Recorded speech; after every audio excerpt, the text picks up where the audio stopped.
Don't ask me if it's a just war. That's not up to us. To us, it's just war. Military mind in the military time. Military mind in the military time. Military mind in the military time.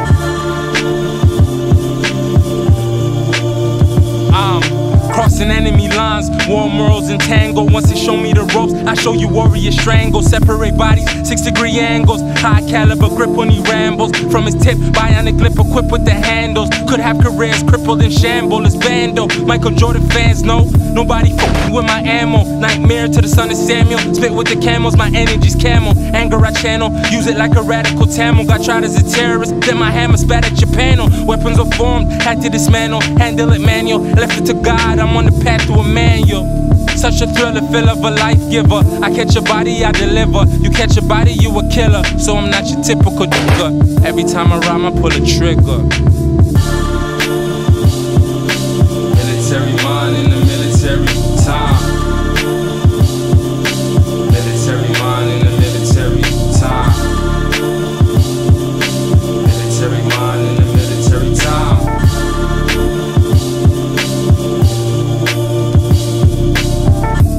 Not like the newsie, I'm a broken toolie in a ghetto movie. Might explode if you let them use me. Usually cool, I.e. to identify me. You should probably be thinking highly. Trying to find wisdom where I be. While I be dodging, listening, missing the missiles whistle by me. Wonder what they pay to try to buy me. Kingfisher play to ban me. Got me thinking all I need is my family. Sometimes I think all I need is a Grammy to cure the Alzheimer's, to cure my granny, and anyone who understand me, even the ones that try to ban me. We all kids if the world is candy. Watch what you hand me, I won't let you hang me. I'm never going back to that place again. On a new path, not a pace of sin. You should play it back, you should take it in. I tied up one of my homies' legs, one of my homies' arms. Hope to die before losing my one and my only mom. Terror in my eyes, you worried about Saddam. I watch the temperature rise between niggas who get it on. When you hear the song, the message has no discretion. Pull up in the tank so the people know my aggression. Stole Hannibal's weapon. Try to test him when class is in session. He'll dissect the lesson. Leave your body parts in the West End. Military mind in the military time. Military mind in the military time. Military mind in the military time. Alright. Various things we learn as we live, like the experience, wisdom to give attention to that self that's in. Time has been the main form of this verse. Its measurement is evident based on life's compliment that we were purposing. Still we're meant to do more. Whispers the voice at the core, which turns into a roar whenever we rhyme on the floor. Memories before now have me reflecting how prophesizing or monopolizing like they do the cow. Correction, since they refer to deal with deception, and our direction is for self-inspection into perfection. No perplexing, just speaking, respecting those that's teaching. Reflections that are reaching to that point where they preaching. The concept of borderlines, intertwine out an angel, either in a demon spy, my cons. Always ready to build, feeling the battle drills, knowing that we will do what's necessary to heal the ill to the mind of a soldier. Growing in the north colder, so consequently as we've gotten older, gotten bolder. Rhyme solo when they hear trigger that pioneer spirit. Hear it, inform it, and spit it out, a conduit, no doubt. We about profitable gain, coochie chigga leak a change. Similar, you're not the same as those who just seek to campaign. Emphasizing time to strain, focusing on loss and pain. Tearing like the rain, we switch up add on as we maintain.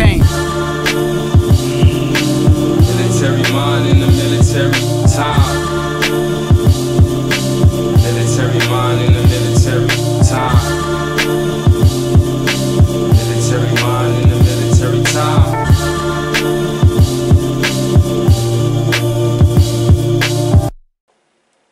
So that the Supreme Court said that civil rights did not comprehend social rights.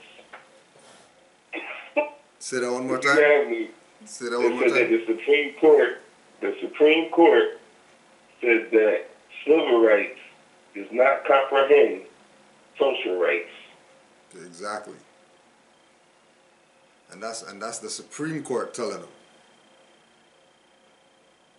Civil rights is unconstitutional. There's a lot more. It's peace and love. You see, on the way in. But for those that's here, you know what I mean, we're just starting up as usual. Since we're live now, everybody's hyped, everybody wants to go live and stuff like that. You know, as active, allodial-minded Moors, you know, we got stuff to say too and to put on the record. So, before we start up, we're going to start up with the Tao of Wu by the RZA. And we're just going to go to one of the principles of the noble prophet Drew Ali, peace. All right. The word comes from Islam and is meant to be a universal greeting. It's the only word I use to begin and end each communication with my fellow man. Peace. It's the absence of confusion. Peace. It's the prevention of conflict. Peace. It establishes both parties on a ground of mutual respect, no matter who you are. Peace. It's universal. If an alien jumps in front of your ass and comes at you like, blah, you can say peace. He may even understand you. Peace. The whole energy of the word itself is good. Peace. But as they say, come in peace, but prepare for war. So we're prepared because we have our ammo. We have our ammo. And we were talking earlier, and we figured we'll go live and address this black nationalism stuff going around because, you know, they're still playing this game. Like something that colonizer gave them is legitimate in Morocco. The world knows that over here is Morocco. The world knows that this is the land of the Moors. And anybody who's not Moors here is either a foreigner or a ward. So we're going to go through some reference points to stress the fact that the leaders weren't on black nationalism. They might have said that at a damn lecture, but when you went to their books and bought their books and read their books, they weren't talking about black nationalism. Right? They definitely were talking about a diametric opposite to white supremacy. They weren't talking about that. They were talking just like Noble Drew Ali was talking. Go back to the ancient foremothers and forefathers mindset. And stop thinking like Negroes, blacks, coloreds, and Ethiopians, aka Africans, continent people. Can't be a continent. The whole of Africa was known as Ethiopia, so that means you can't be a continent. And you can't be a demarcation line. Many reference points. Marcus Garvey. All the black guys have the book. They pretend like they don't have it. They say they honor him, they wave his flag. Let's see how much Negro stuff he was talking about. Now this is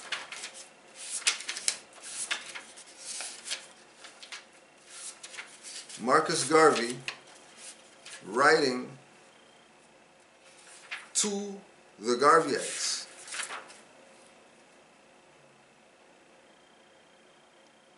And this is from Atlanta, Georgia, United States Federal Prison. Application for pardon.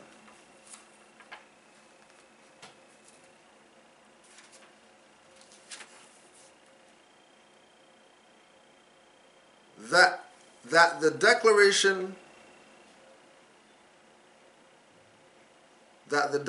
of Independence may not be regarded in the future by Negroes as a selfish expression of a clannish group, but that its sentiment was intended to bless all humanity, including the future and hope of the black race. That the effort of Lincoln to free and help the Negro in this direction will not be in vain. That the following declaration of Thomas Jefferson might not be worthless. When the measure of their tears shall be full, when their groans shall have involved heaven itself in darkness, doubtless a God of justice will awaken to their distress, and by diffusing light and liberality among their oppressors, or at length by his exterminating thunder, manifest his attention to the things of this world, and that they are not left to the guidance of a blind fatality. Because the Negro is not happy and will never be until he is restored to his own nationality. And my ability to continue my work on this behalf will bless the nation. For as Thomas Paine says, no man can be happy surrounded by those whose happiness he has destroyed. Now this is the Negro leader of the black people, telling them in 1925, when he was in prison, which when you go online and you do your research, Chicago Defender has the article where Noble Drew Ali went to visit Marcus Garvey in Atlanta prison.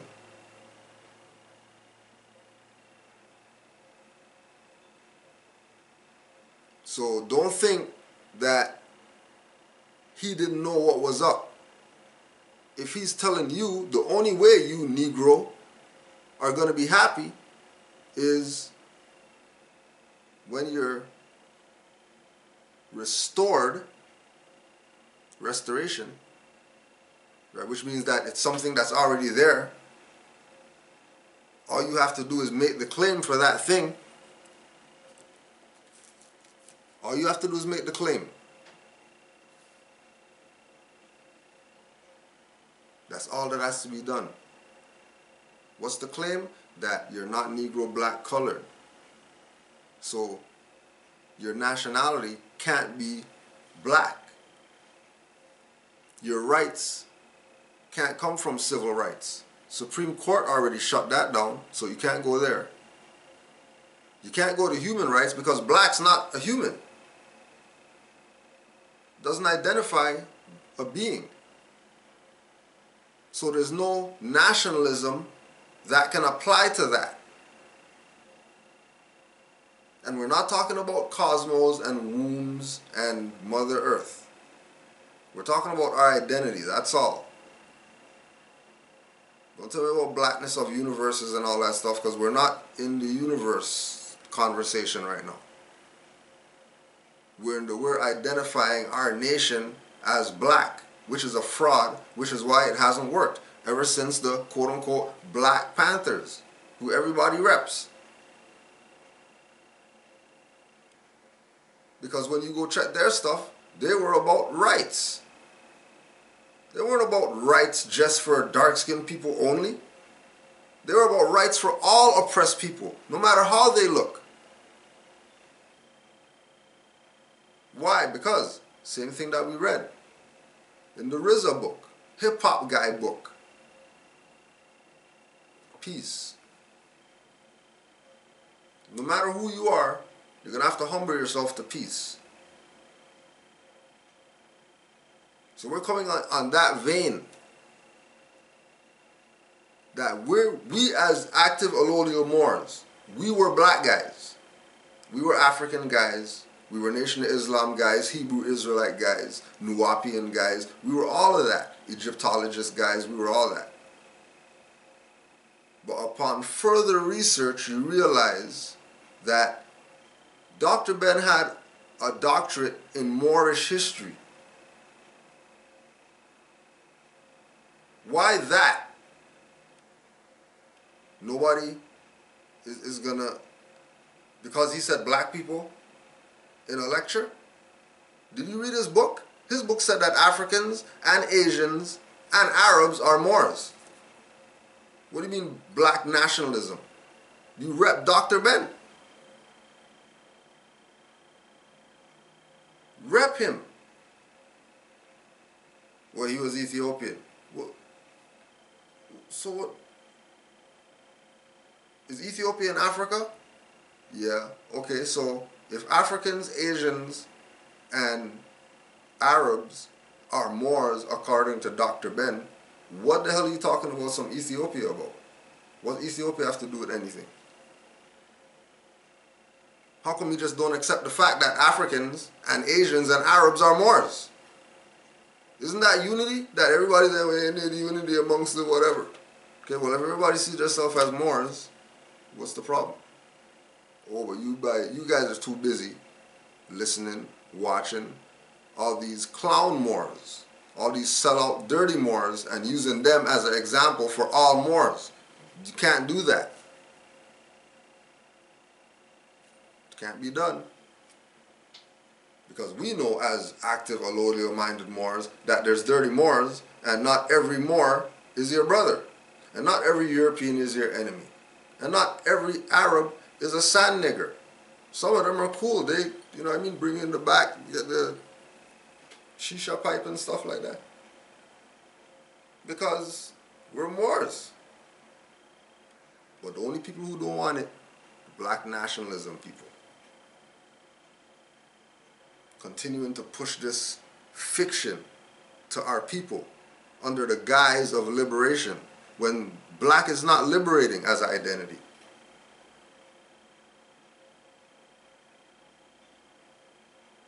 If black was liberating as an identity, right?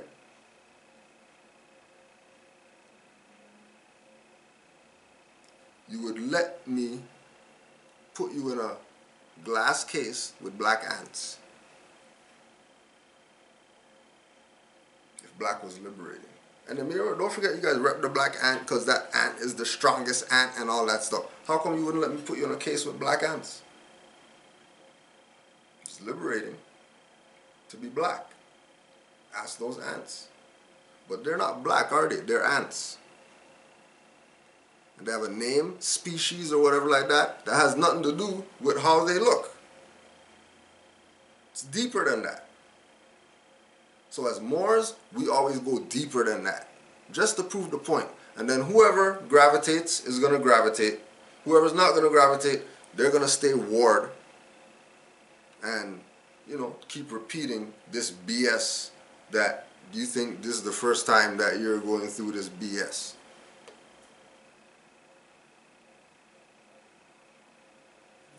Why do you think change hasn't come yet? Because this is BS. This is Malkuth. What the lowest sphere on the tree of life you're talking about? This is somewhere, and you're black. That's where you are, and your nation is black, and you have all these flags and all this stuff. But you guys are black guys. You guys built pyramids and do all this stuff, but you're in the most decrepit condition humanity has ever seen. Lower than the Dark Ages is where our people are at. Yeah. Think they're cool because they got a new shoe or a new bag. Their weave is tight. You know, lost they are. But you know, there's a few in there. We see you. We know you're out there. That's why we're doing this, and because we know other people aren't gonna talk like this. They're gonna play a game with you. We're letting you know. If you know for sure that you're not black, you're fed up with all the black BS, it's time to proclaim your nationality that you're Moors. If you've been scared to tell them, yeah, I'm not black, like I look at myself every day. There's no way that you can convince me that you're going to say black power, you're going to say whatever, but then you're going to say, well, black's not our identity. We know that we're not black and all that. Okay, so what are you then if you're not black? Well, and then you start talking about some black power BS. What's your identity though, if you're not black? Okay, you can't call yourself brown, because that's a fraud. We're going to show you that. You can't separate yourself from the human family by not having a nationality, which means being tied to a nation, which everybody knows, the whole world knows. whole world knows. You think Doctor Who has a fez for nothing?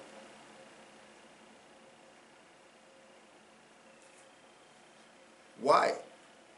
He's not from Earth. Oh, but that's just TV show. So yeah, okay, forget it. You know. That's just TV show. Don't worry about that. Let's deal with some actual, real facts. Just showed you Garvey knew what was up. Told you in his petition that went to all the UNIAs and all that stuff, right? Because he made sure that in it he's talking to the Garveyites.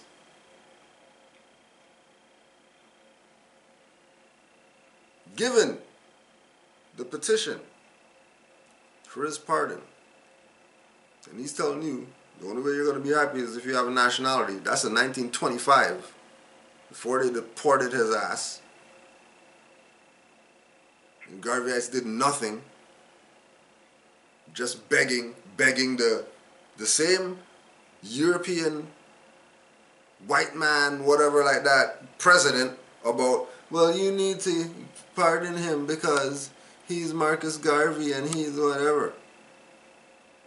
They're sellouts. Just because he told you the only way you're going to be happy is if you're restored to your nationality. And the only people that come up and tell you about nationality is Moors. And when you check his history, he was surrounded by Moors. From Hebrew Moors to Sudanese Moors, Egyptian Moors. But you caught up in some Negro stuff, you still calling yourself black when he told you nationality, which was the key word. That was the code word, nationality. Snuck it in there, all the way in the end of the goddamn petition. Snuck it in there, but no, Negroes don't read. And Garvey told you guys to read. Garvey told you to study too. He doesn't listen to what he said. You're supposed to study. So we'll be the ones who study and be an example to show you why you have to study. So you can get yourself out of this BS that all these people that you claim love you put you in. Because they want you to stick to this paradigm of being a fictitious entity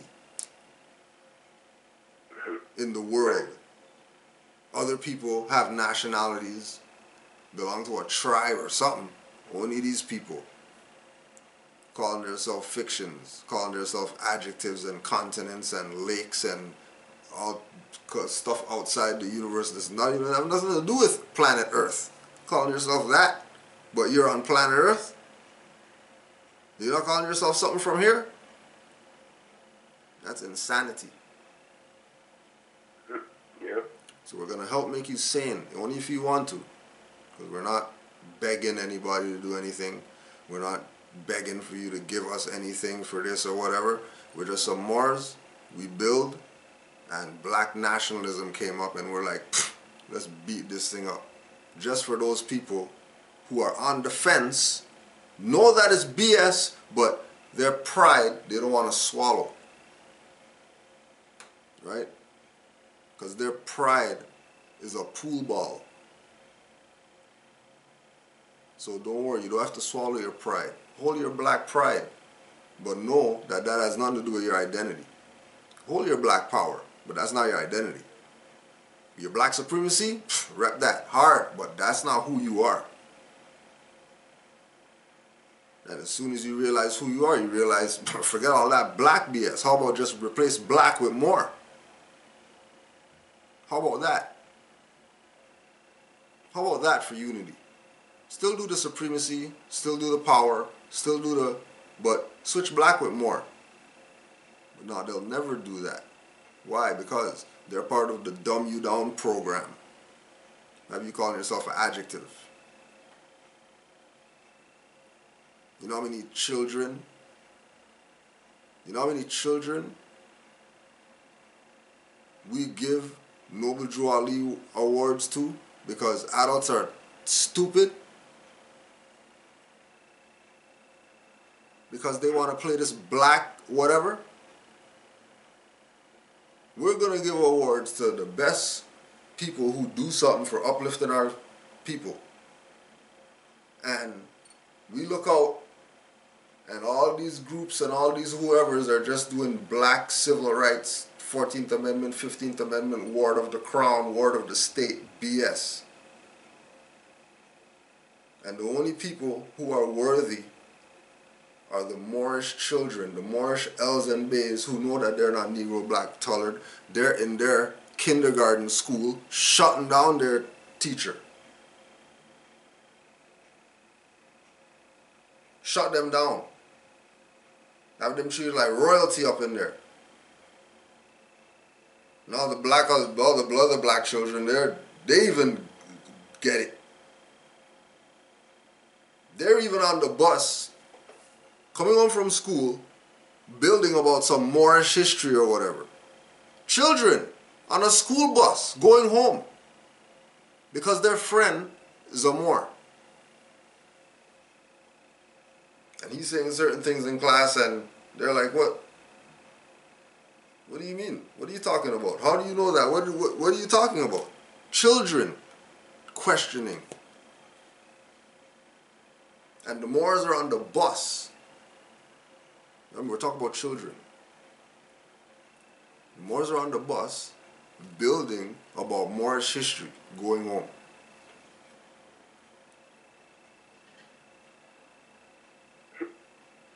What are you talking about? Picket and march for what?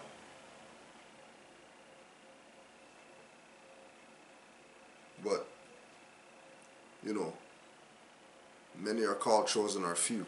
And if that was in the Bible, that means that was something from millions of years ago or whatever. That hasn't changed. Now you look around, you see the same thing. Many are called, chosen are few.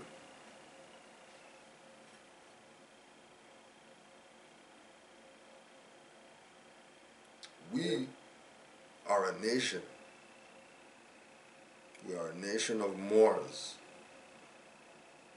Moors of the North American continent. Yeah, we got all types of different names or whatever. Everybody's not the same in the context of, you know, mindset. Everybody's different.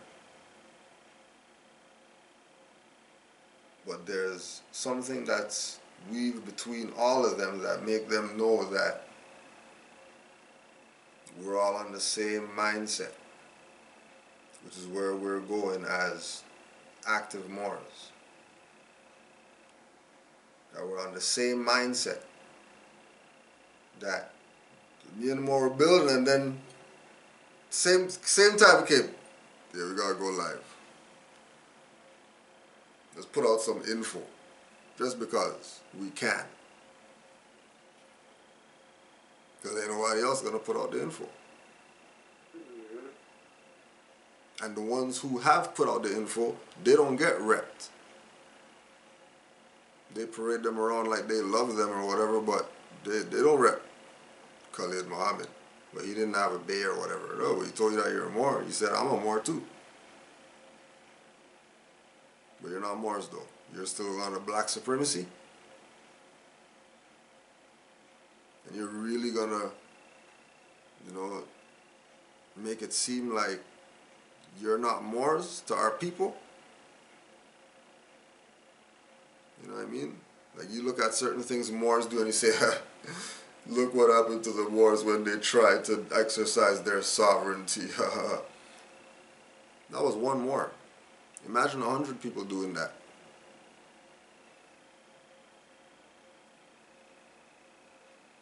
Think about 100 people who have a ticket. Instead of going there and playing this stand-up when they come in and all that stuff, you put on your garb, you go down to the house. Islam, everybody, peace, you know. Man comes in, nobody stands up. They go up, everybody goes up, challenges the delegation of authority, challenge these people's status. Who the hell are they? Because I know that you're a corporation, you're not whatever. You think they're going to have some court that day? By the fifth guy, they're closing the court down. Period. You have all these people out here, everybody gets stopped, they're given a nationality card, right to travel. Forget license. Everybody that gets stopped. You think they're gonna keep giving tickets, knowing that they're gonna go to court and then it's gonna get dismissed? No, that stuff is shut down tomorrow. But it's only gonna happen if you have a status. It's not gonna happen if you're stateless. It's not gonna happen if you're calling yourself an adjective, thinking that you're somebody, you got some rights, but you're adjective. And then you let people call you adjective and you don't say, oh, hold on a second, no, you can't call me that. You call a Chinese yellow, see what they do to you.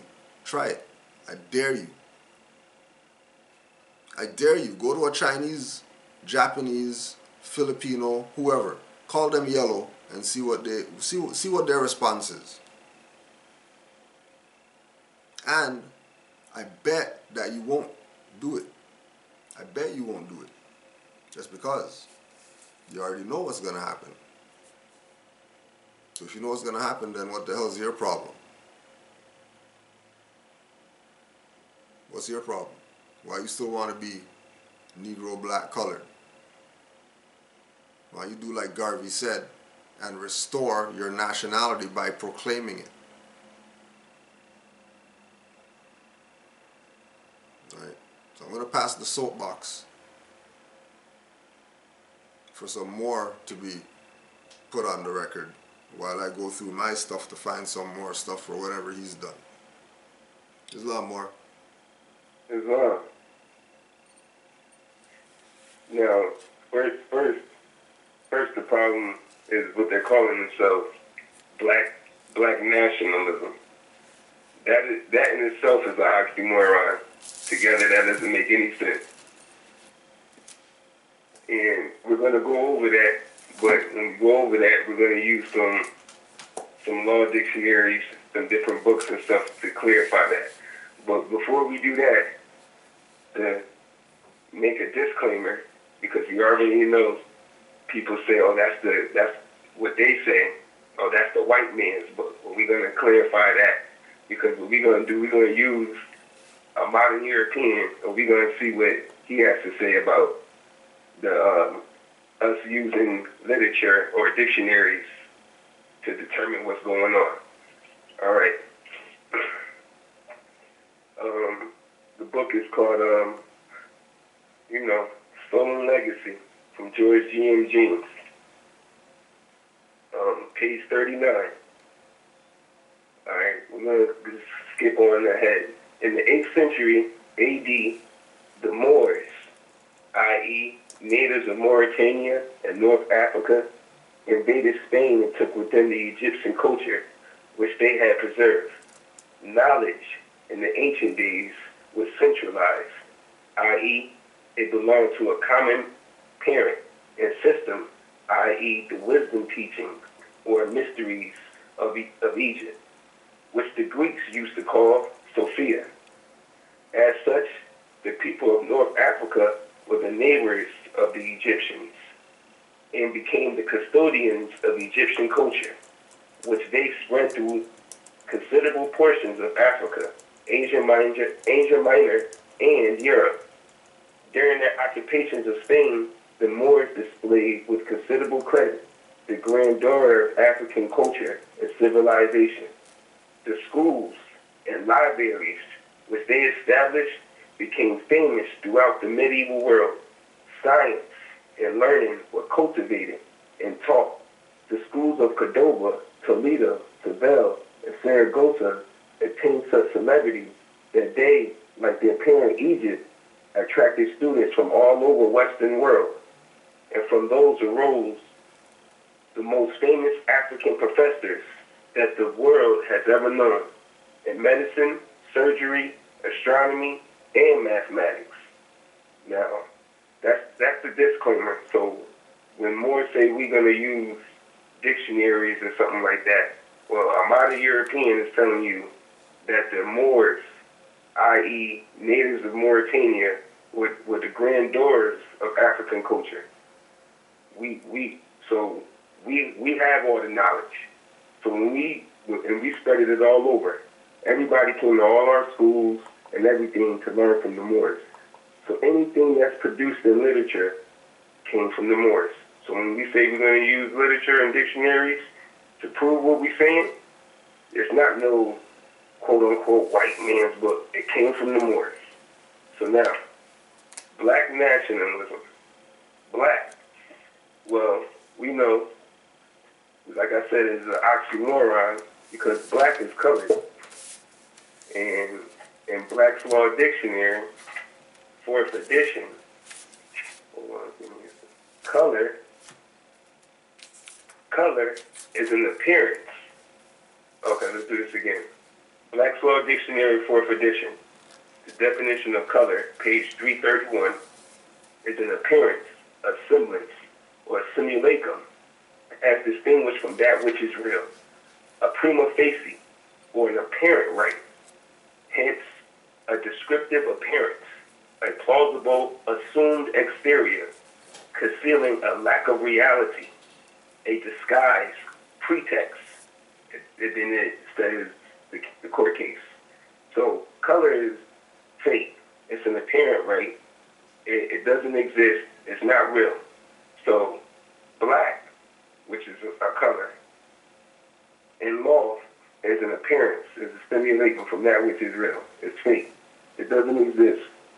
So when they say black nationalism, that's colored in itself, that statement, that term they're saying, or that title they want to use, because that's color. The color is fake, according to law, which the Moors cultivated. So this again is Moorish law. And what our ancestors said is you calling yourself a color is fake. So black nationalism is fake. You can't be that. You can't be under the umbrella of black nationalism. And then the definition of nation in Black's Law Dictionary. Just give me a second. Just had it. Now, while you're looking for that, I'll just put this one out there. Identity. In the law of evidence, sameness. The fact that a subject, person, or thing before a court is the same as it is represented, claimed, or charged to be. So if you're doing opposite what you are representing or claiming or charging to be, then that's not an identity what you are. Like, that can't be what you are. Because in the law of evidence, in the law of proving a fact, whoever's presenting and the claim has to be the same. They have to be equal. So a human can't fight for civil rights because that's unconstitutional, and a natural person is constitutional. A thinking being would be for a constitution, not for civil rights. Hence civil rights being unconstitutional because it has nothing to do with living beings. It has to do with not having an identity. So these civil rights apply to you because you don't have an identity. But civil rights aren't rights. Those are privileges. Yep. It's just called rights. But it's not really a right. It's a privilege. Now go ahead, Moore.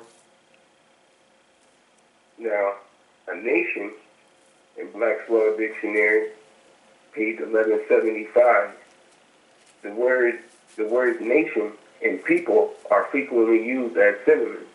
Now, people, people exist. That's, flesh and, that exists. Color is fake, a pretext, something that's not, a disguise. It's not real. So you can't, again, black and nationalism in the dictionary is a group of people. Well, black is not real, so you can't be connected with people. So then again, and it continues on saying, are frequently used as synonyms, but there is a great difference between them. A nation is an aggregation of men speaking the same language, having the same customs, and endowed with certain moral qualities which distinguish them from other groups of a like nature. Now again, he's still talking about something that exists. Black is a color, it don't exist. So you can't have same culture, same qualities, morals, or anything, because you have no morals, because you don't exist. So black nationalism is, again, by law, by definition, that's an oxymoron. It doesn't make any sense. It can't be connected together. Black is a status. It's similarly dead in law. It can't be connected to a nation at all. In order to be a nation, you have to have a status. In order to have a status, you got to have a nationality. Back to that. Who are you? You can't run around here calling yourself a color and saying you're a color or anything else that's not of who you are. If you're outside of the human family talking about you want rights, that's not going to happen. Especially if you want talking about you want civil rights, which are unconstitutional. Now, we're going to go to an encyclopedia, the National Encyclopedia, Collier, Volume 3, and it talks about the Civil Rights Bill on page 88. It says, an act of Congress in 1866. Now, you already know Congress adjourned, and so we know that this can't be really happening. Congress adjourned in 1861, designed to secure civil protection to the Negroes of the South against discriminatory state legislation, asserting their right to make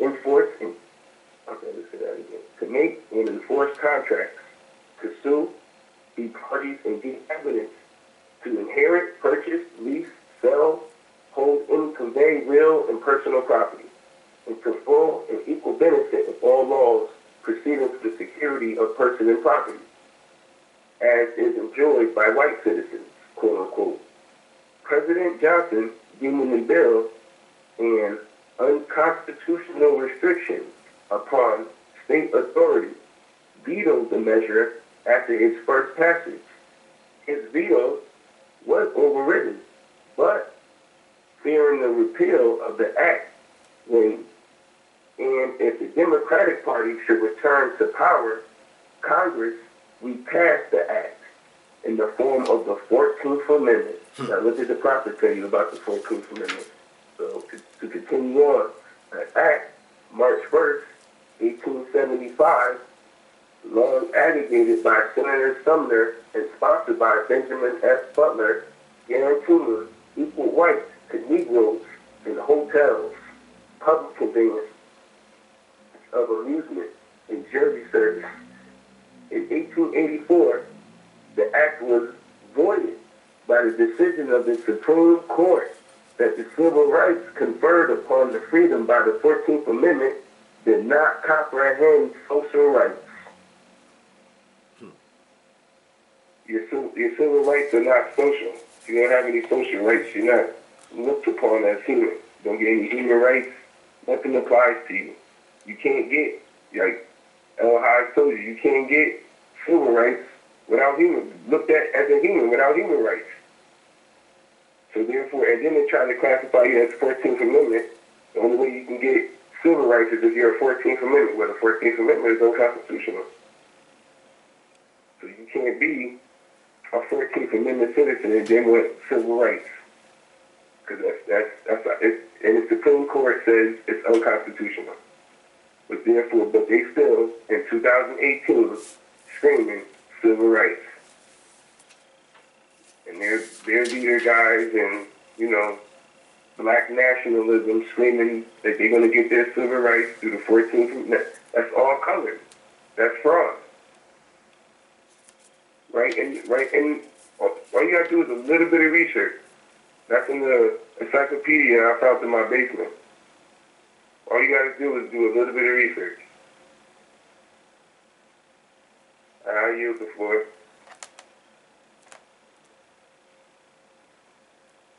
There's a lot more, You know how the mute button goes. Yeah. Yeah, yo. So just to stress that point about this thing being a fraud, Blueprint for Black Power, Amos Wilson, all the black guys, you know what I mean, they be repping, right? He wrote the blueprint for us to get out of whatever. All right. How come they don't talk about this part? Letting you know that it's a fraud. Same thing that brother just verified. The monopolization of the black community's economic infrastructure by alien groups has been astoundingly rapid and gripping. Unemployment in the black community has reached Great Depression levels and continues to rise.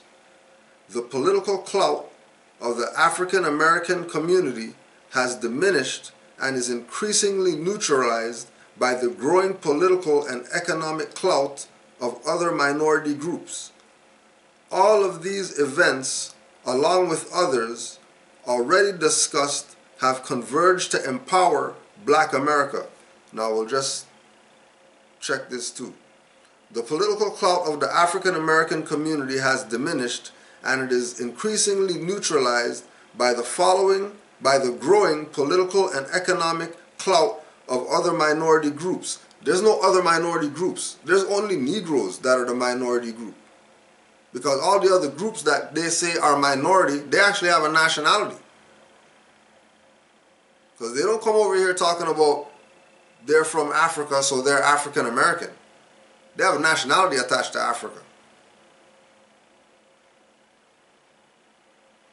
They're not 14th and 15th Amendment like our people. They're not wards of the state and the crown like our people.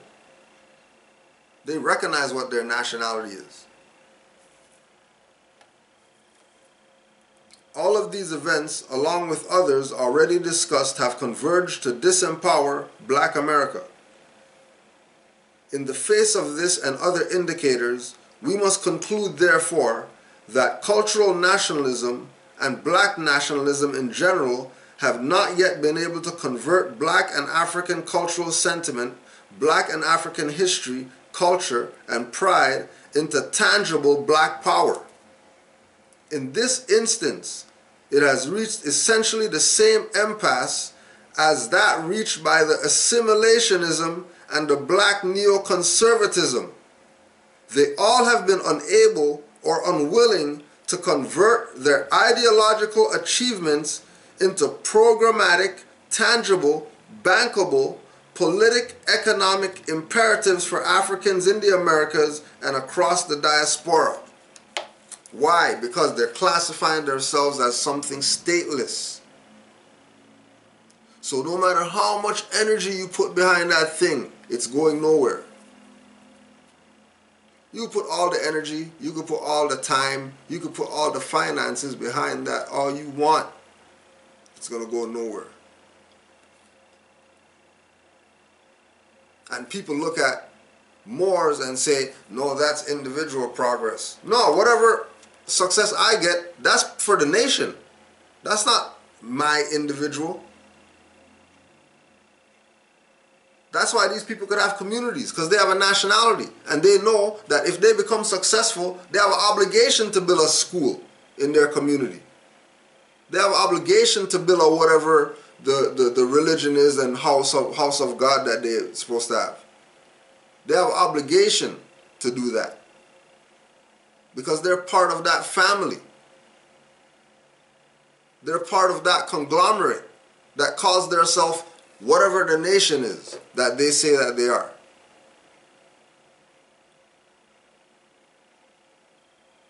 And again, we're talking to our people who are on the fence that don't really know, but something's telling them that what they've been doing for the past 20, 30 years is some BS, because it's gotten us nowhere.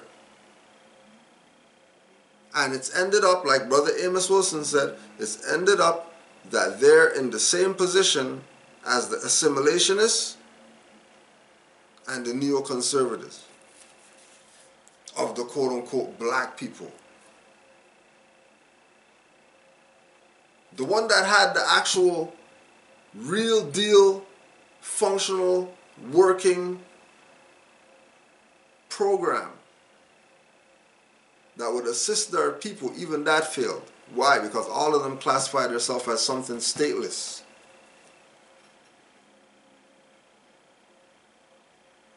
They have to classify themselves as something stateless.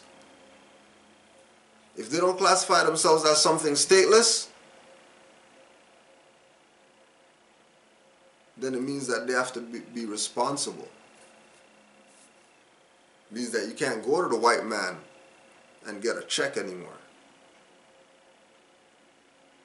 You can't just sit on your ass and get a check because you have 5 children.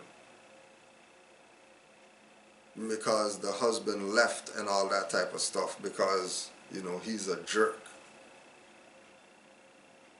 No, you would be taking responsibility. You would be making sure, first and foremost, that if you have children, that you'll go to the grave before you let them go through what you went through. And where does that start with? Like we were saying earlier, teaching them about their identity, their evidence of who they are, not the assumption of who they are, not the assumption of who they are, the actual factual, when they leave the house, that no matter who sees them, they know who they are before they even open their mouth.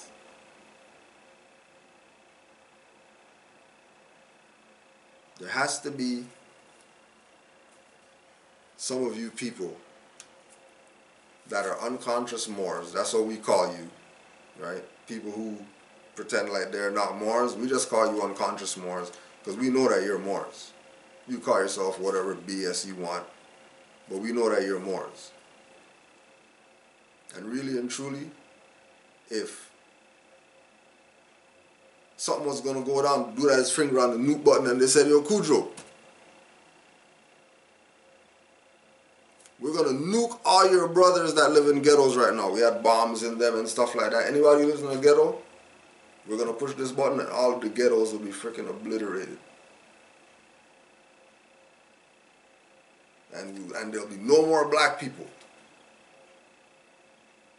I tell them, no, don't push the button because they're Moors. They're not black people.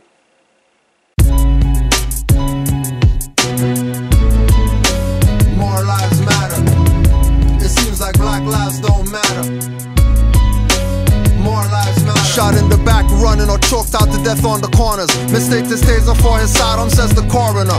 To the yellow journalist that won awards for writing facts, for worldwide web press stories, always calling them black. Civil rights violated, here comes C1-7 and CIA and FBI agent, brethren felons with what Big Brother once heard. Most Moors are nerds and study more than if I'm on the road, no biting curbs. No threats of nooses or fighting for survival. Making Moors martyrs won't happen, calling us captain rival. Inquisitionists, governors and secretaries of state got stateless on their tables like ribeye steak. With no care, blood dripping, they eat blacks rare. Foreigners wearing 6-point badges, pretending they're heirs to the vastness estate Muguri Balaksa. Stateless blood flow past a horse's brow, I swear it's agua. Demons thirst quench, stealing pioneers and organs. Psychiatry, death industry, to stars selling black orphans and half-closed coffins, cause legs are missing. Killing stateless people, cancer won't even see remission. More lives matter, cause it seems like black lives don't matter. More lives matter, cause it seems like black lives don't matter. More lives matter, cause it seems like black lives don't matter. More lives matter, cause it seems like black lives don't matter. System, what system? Not gonna make myself no victim. Run down and kick them up, educate oneself and flip them. All of the titles on nationality strips them. Must grip reality in order to really grips them in this third-dimensional illusion. Organized chaos, confusion, stealing your attention, mental intrusion. Universal laws, declaration of the ancients. I self-law and master from the rooftops to the basements, hoop deep to the spaceship. Ever since all creations, celestial foundations, ocean floor to the ranges, to the mountain tip, to the cosmic infinite. Basically we are way above the shit. In other words, get in tune with spirit. Take a breath and accept mental polarity, gender rhythm, correspondence, vibration, cause and effect. More lives matter, cause it seems like black lives don't matter. More lives matter, cause it seems like black lives don't matter. More lives matter, cause it seems like black lives don't matter. More lives matter, cause it seems like black lives don't matter. More lives matter, cause I sing it no sound off. It gets defective when rejected, pull your mask off. Get my perspective on the record to replay. All the news that on replay till they wanna cast off. Bury them, on to the next one. Enough of them are gun it down. Youths them a cast cross. Can't believe a Tubby that. Can't believe a Taj Pass. Trayvon, Michael Brown died for us to find cause. The afterlife visited the class wrong. Who they really wanna see with the crown on high and the garbs on free? I am free and you're no business but your land or your country to seek your inalienable rights. The insatiable delight of knowing thyself and bringing all injustice to light. For the fight, it's your plight, make your sight for the bright. I'm the mic in the night, foresight for you to realize that, More lives matter, cause it seems like black lives don't matter. More lives matter, cause it seems like black lives don't matter. More lives matter, cause it seems like black lives don't matter. More lives matter, cause it seems like black lives don't matter.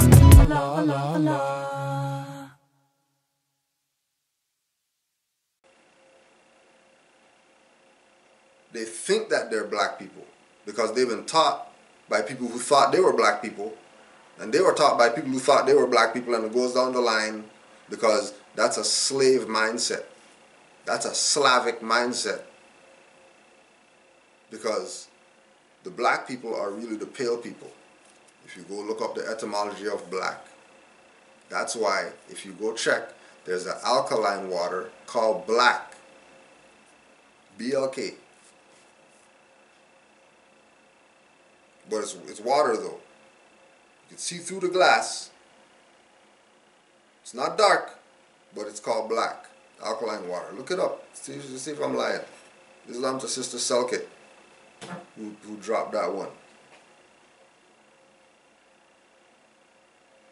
Right? So even on that level, everybody knows. So when you take on this fictitious identity that the master teachers, because Amos Wilson, don't forget, he's a psychology man. He's not some black power guy. He deals with the mind. He deals with how to think, how to correct your thinking. Speaking about thinking, what is that? Speaking about thinking, one more from the Tao.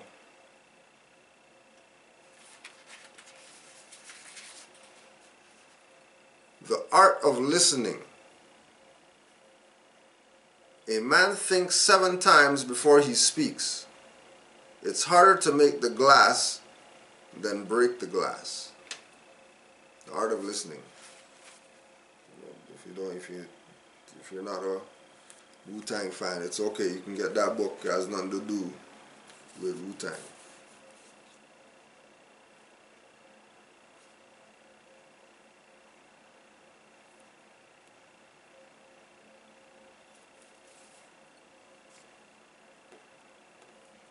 Right? And more just dropped that, yeah. And if they're saying that water is black, the clear one, then it's not even supposed to be the alkaline water. That should be the BS water.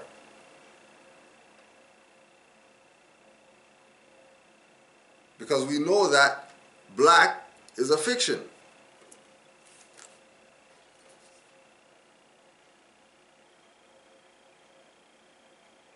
And more said they're trying to mess up the purity of the alkaline water by labeling it black. Because they could have called it anything else. But they know They know exactly what they're doing. Right? Like I was talking with a sister, right? Just about stuff going on. She has, you know what I mean, a conscious mindset. She knows that she's a Moor. And she's laughing about how people are mad at the monkey shirt. Like, why would you be mad at the monkey shirt if you're not a monkey?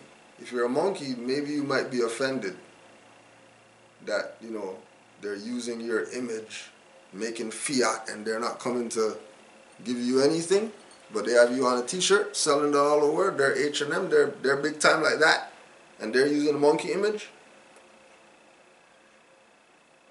Right? But if you're not a monkey, I mean, who cares? It's just a t-shirt. Especially if he's a model and, you know, you can see 55 other pictures of him in a t-shirt that have nothing to do with anything. Shirts just have stripes or whatever. Wouldn't even be anything. And why is it our people are like that? Because they're dumbed down, because they're in mental darkness, which is why they're called black people.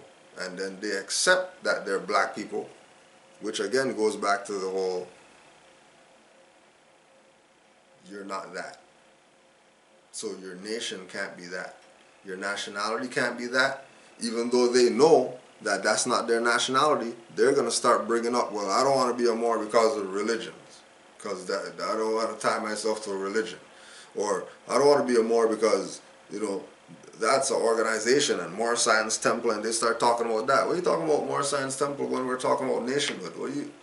Moor Science Temple have nothing to do with this discussion. This has to do with, we're tying ourselves to a nation. This has nothing to do with religion. We're not talking about religion. Religion's irrelevant. We're talking about our identity. Our identity, not our Moors, our, you too, unconscious Moors. That you have to get conscious to the fact that you're Moors. You're not all the other stuff that you call yourself.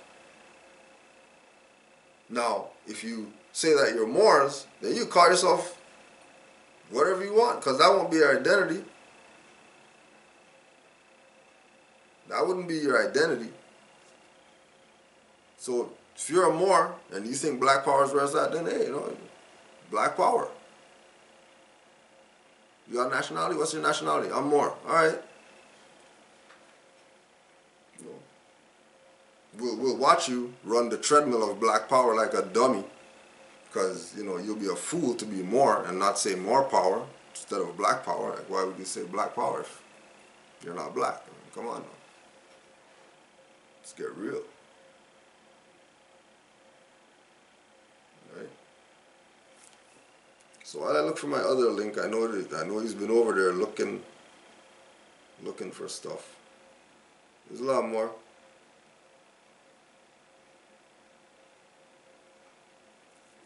You already know. You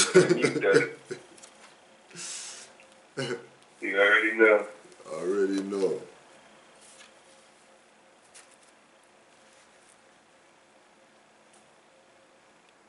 Yeah, Moore. You got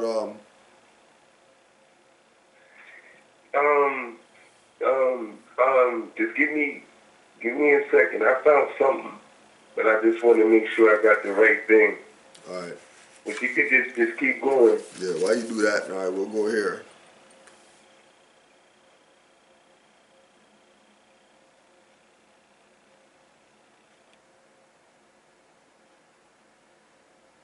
Again, the Moors have a charge to make sure they put out information, you know, and it's one of the books by one of the good brothers out there. It's his book, just, you know, teaching our people about our Moorish culture. And that's just teaching our people our Moorish culture, because we know that we're not Negro, black, colored, or anything like that. Page 57. Please take no offense and listen to reason. it, black, can only be traced back to the foundation of American slavery on these shores. From the time which man remembers not, our American educational system have taught us, and so we know. Are we masterminds and do not know that man knows not by being told? We may believe what others say about us, but thus we never know. Let me make myself clear. It is no man's fault but our own. We let this happen through sin and disobedience. Today we are suffering as a result. Regardless of my feelings towards other people telling our story, the fact still remains that the world at large is waiting for us to tell it to ourselves, and they feel as though we should at least have a history, even if it's not the truth. I'm looking at this historical slavery that exists today from all angles. I define historical slavery as being subjected by other groups or groups of people telling our story. It is the acceptance of their records about us as truth with no investigation. We give credit to what they say we are. We give credit to what they are saying about us by acquiescing.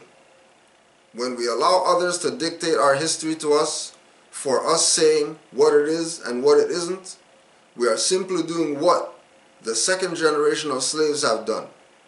Our generation with us is measured 30 years. 30 years multiplied by 8 generations equals 240. That's 8 generations produced with slave culture, slave history, and slave identity. We are since then 5 generations removed from slavery. Therefore, black history can only be traced back as far as 8 generations. The Negro, as they were called by this nation, has no nation to which he might look with pride. Their history starts with the close of the Civil War, or more properly, with his being forced to serve someone else. Thus he is separated from the illustrious history of his forefathers, who were the founders of the first civilization of the Old World. This matter should be looked into with the hope of correcting it. Black History Month is a cover-up of Moorish History Month. It is the history of our enslavement and adaptation into Eurocentric systems that work against us. It is burying us alive, and it is concealing our past. Black history is a silent covenant between those of our race and the Europeans. This agreement is $1 billion industry. It reminds me of the Republicans and Democrats. They all have the same agenda and are in the same bed together to support that same program. Moorish history transcends slavery. It goes back to the foundation of man on earth.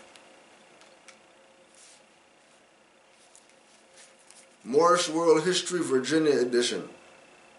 Carrie Alendi L. So the identity aspect, the part that our people are missing is the fact that they are actually tied historically to the Moors, who they misnomer black people or African people or whatever name they make up for them. The reality, the truth, that if we think back past slavery, right, past 8 generations, we bump into Moorish history. For nearly 1,000 years of just history about Moors, specifically called that. The good, the bad matters not, because it's all our history. So don't throw out the baby with the bathwater because you heard something bad about Moors. There's more great stuff that Moors did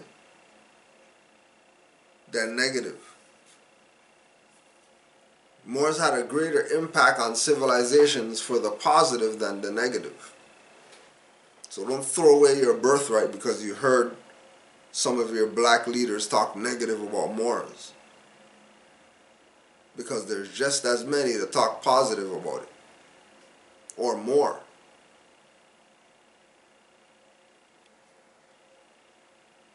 The idea again, we're bringing to our people, these are for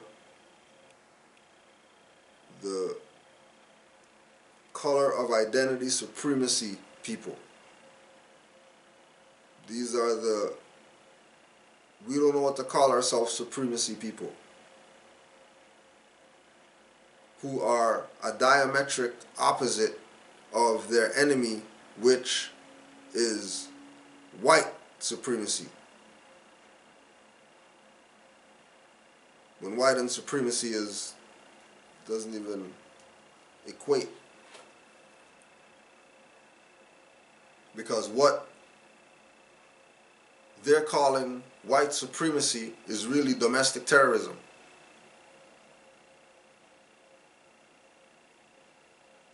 What they're calling white supremacy is really Inquisition practices against the Moors, but the Moors are Moriscos now. The Moors aren't in power. The Moors are subjugated, and they're still getting the Inquisition.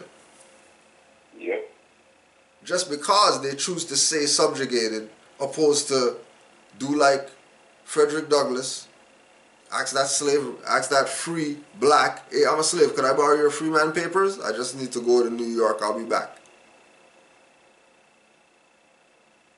And use freedman papers to get out of slavery, which was, you know, like Moore say, correcting his status. Which is why, you know, Dred Scott got what he got, and all the black people know. And they say that, you know, the quote-unquote European was racist and all that. But no, it's not racism. His status is dead. You can't talk you're a free slave. How are you a free slave? You can't be a free slave. Well, I'm a slave and I'm in a free state. Okay, you're still a slave.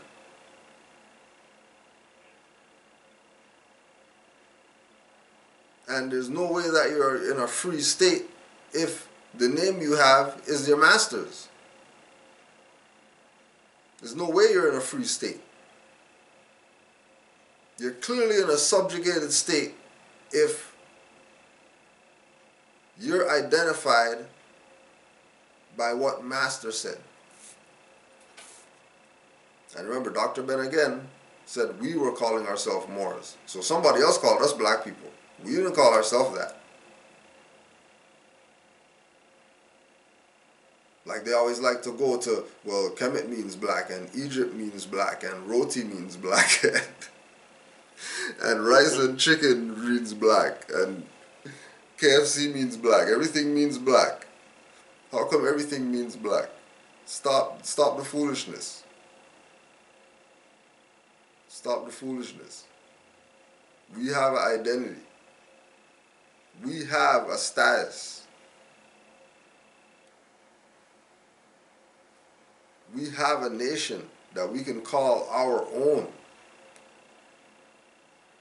We have a nation.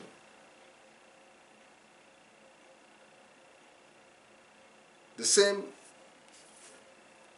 teacher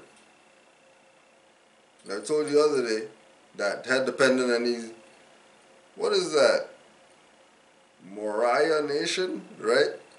Playing whatever, right? So he comes the other day now. Hey, I forgot to ask you last time. Is that pyramid Aztec?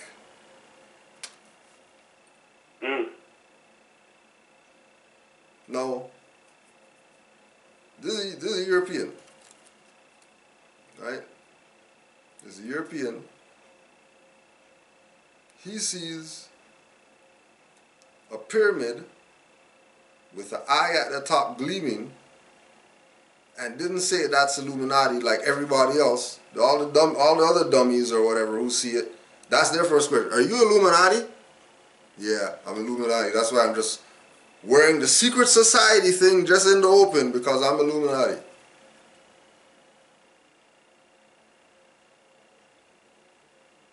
And then you ask them, are you? Well, no, I'm not, because I didn't go in the coffin and I didn't do all this stuff. How come this man right here just went to over this side relative to the pyramid? He didn't, over there didn't even matter.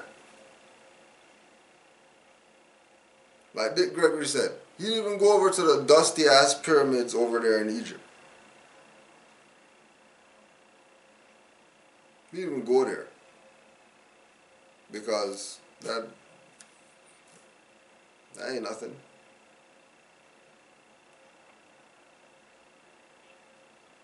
That's just a reference point for you to know how great you were when you weren't calling yourself black. When you weren't calling yourself African. When you weren't calling yourself all these dumbed down dead status things that have no connection to the universe. You play around all you want, but you know, the black people from whatever planet out there that when they come on Earth, they look like midnight, they don't call themselves black.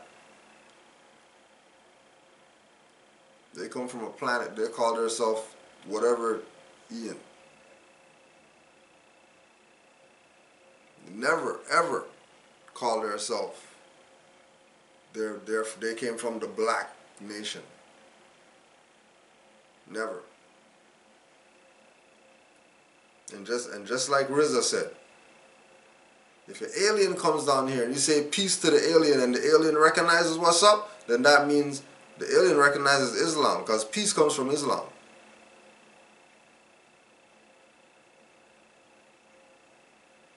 Peace comes from Islam. Why? Because, we'll go to this book. Why did peace come from Islam? Notes on world history from ancient times to 1500s. Notes on world history from ancient times to 1500s. Reasons for success of Islam. Reason for success of Islam. The new faith inspired men. They tolerated people of other faiths such as Christians, Jews, and Zoroastrians. The principle of equality appealed to many. Now, you don't hear nobody talk about Islam like that today. You ask them about some Islam and they start talking crazy to you. 1969, copyright. 69. They're letting you know that Islam tolerated people of other faiths. Not tolerated other faiths, tolerated people of other faiths. Which would mean that it would have to have been around the time when dark-skinned people were presenting Islam. And when is that? Right back past slavery into that time of the Moors. Why? Because everybody knows what, you know, influence of Muslims on the West. Influence of Muslims? Well, how come they didn't say Muslims?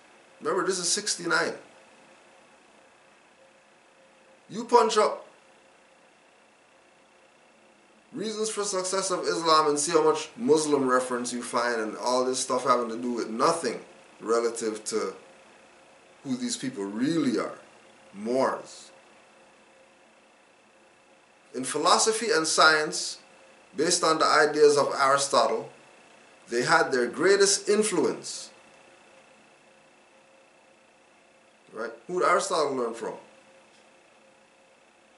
Oh, the Egyptians, who were neighbors to the North African Moors. Okay.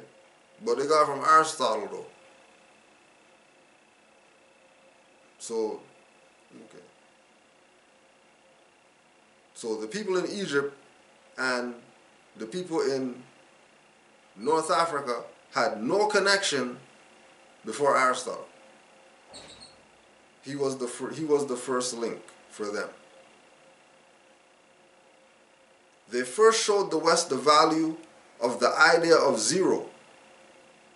In literature, they had some effect on the troubadours and the chansons de Gast found in Spain.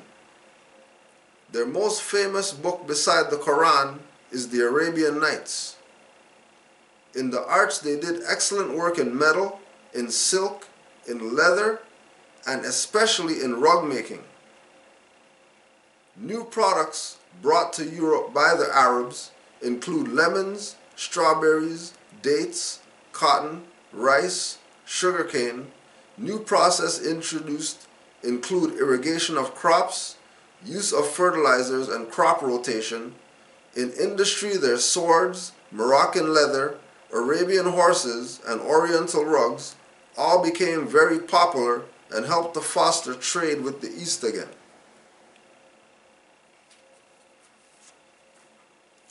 Everybody's known who our people are. Are we ready to accept the fact of who it is that we are? Because it's a fact of who we are. Like, we're not, all we did was read from reference points by other people. This is not what we're saying. Right? We're already tied to this. We're not separated from this. We know that we're Moors. We're trying to let our people out there who are on the fence to just get on the other side of the fence that says more and start researching that stuff and just see where you go. If it doesn't work out, you just jump back over it. Ain't no big deal. I mean, Juali even gave you permission to turn in your fez and go back to being a Negro if you want. So don't worry. You know, just know that when you do that, you're contracting. You're making an arrangement. You're making a covenant. Not with us, with your ancient foremothers and forefathers. That you rather be some fiction than be what they were.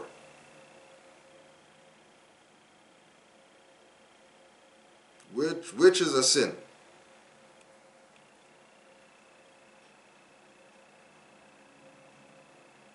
Right, Islam more.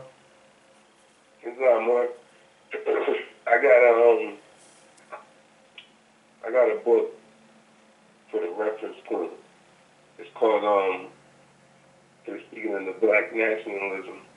I got a book. It was called it's got a lot of explaining to do.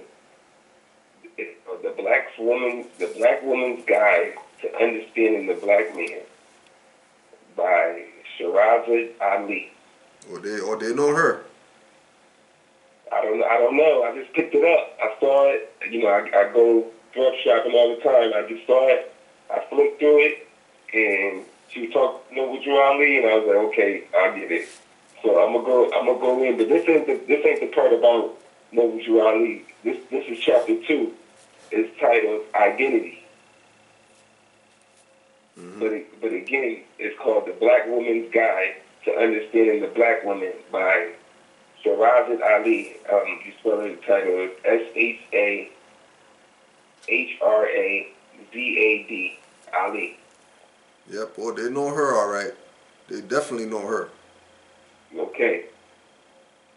All right, chapter 2, Identity.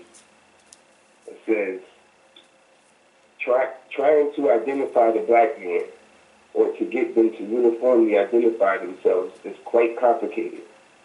The cause of this complication is his overall unfamiliarity with his exact origin, aims, and purpose. Some of them spew various definitions and views about who they are. Over the past 50 years or so, they have changed their titles several times. So it is obvious that they are periodically undecided about who they are and unable to settle on a word that appropriately portrays who they wish to be. They have been called niggers, negras, or negras, and claim that they do not like this label. they still tend to use the term with each other facilitating between using it to express foulness or as an insult. Later, they refer to themselves as colored. By order of the more educated among them, they settled for Negro for a short term. As years passed, they outlined another reference, contrary to their previous positions of claiming they hated the term. They, after much prompting, preferred to be recognized as black. As the years progressed and they became more politically astute, they selected the modern term African-American, Afro-American. Their latest preference is to answer to being African-American or just African. He does not seem to be primarily concerned with locating the place of his beginning. I'm going to say that again. He does not seem to be primarily concerned with locating the place of his beginning. He seemingly is satisfied with settling on the African continent as his homeland. It has proven impractical to question them as a group regarding their identity, and the closest they come to being unified is to collectively state, "I am a black man." And they deem this answer to be sufficient to define for their women and the world who they are and what their needs consist of. Obviously, this system of vague explanation has not worked. Look at that. Obviously, this system of vague explanation has not worked. Any cohesiveness he has tried to have regarding his identity usually remains within elected geographical areas of inner cities and tends to stay confined with those bounds, recognized and known only to the community inhabitants. Look at this. He has been so excited about his physical freedom for the past 35 years or so that he feels no compulsion to study or gain knowledge about how his slave history impacts on his current behavior. This is strange indeed, since most academics agree that a knowledge of one's history makes life more valuable. It puts controls on negative actions and allows sane choices to be made according to the potentialities available to a person with a certain kind of background. He has chosen to skip a detailed study of what happened to him during slavery. This study should be performed, not for blamability on the perpetrators, but to debrief himself and rid his subconscious of any psychological emasculation resulting mentally or genetically from the experience. An experience that was so devastating that his latent memory has physically contaminated his sperm and deranged him, rendering him unable to even think himself out of his misery. His rantings about being proud to be black runs in what is now becoming a predictable pattern. He tried to recognize his identity in the 20s and 30s, tried again in the 60s and 70s, and is approaching his third therapeutic purge in the 90s. Each generation unavoidably feels the frustrating pains of unresolved conflicts left untamed by their predecessors. They want answers. Youthful black males are starting to crave information and public acknowledgement of his African culture. And then she starts going in on what is culture. This thing went in, man. Yeah. Come on. Yeah. She went in.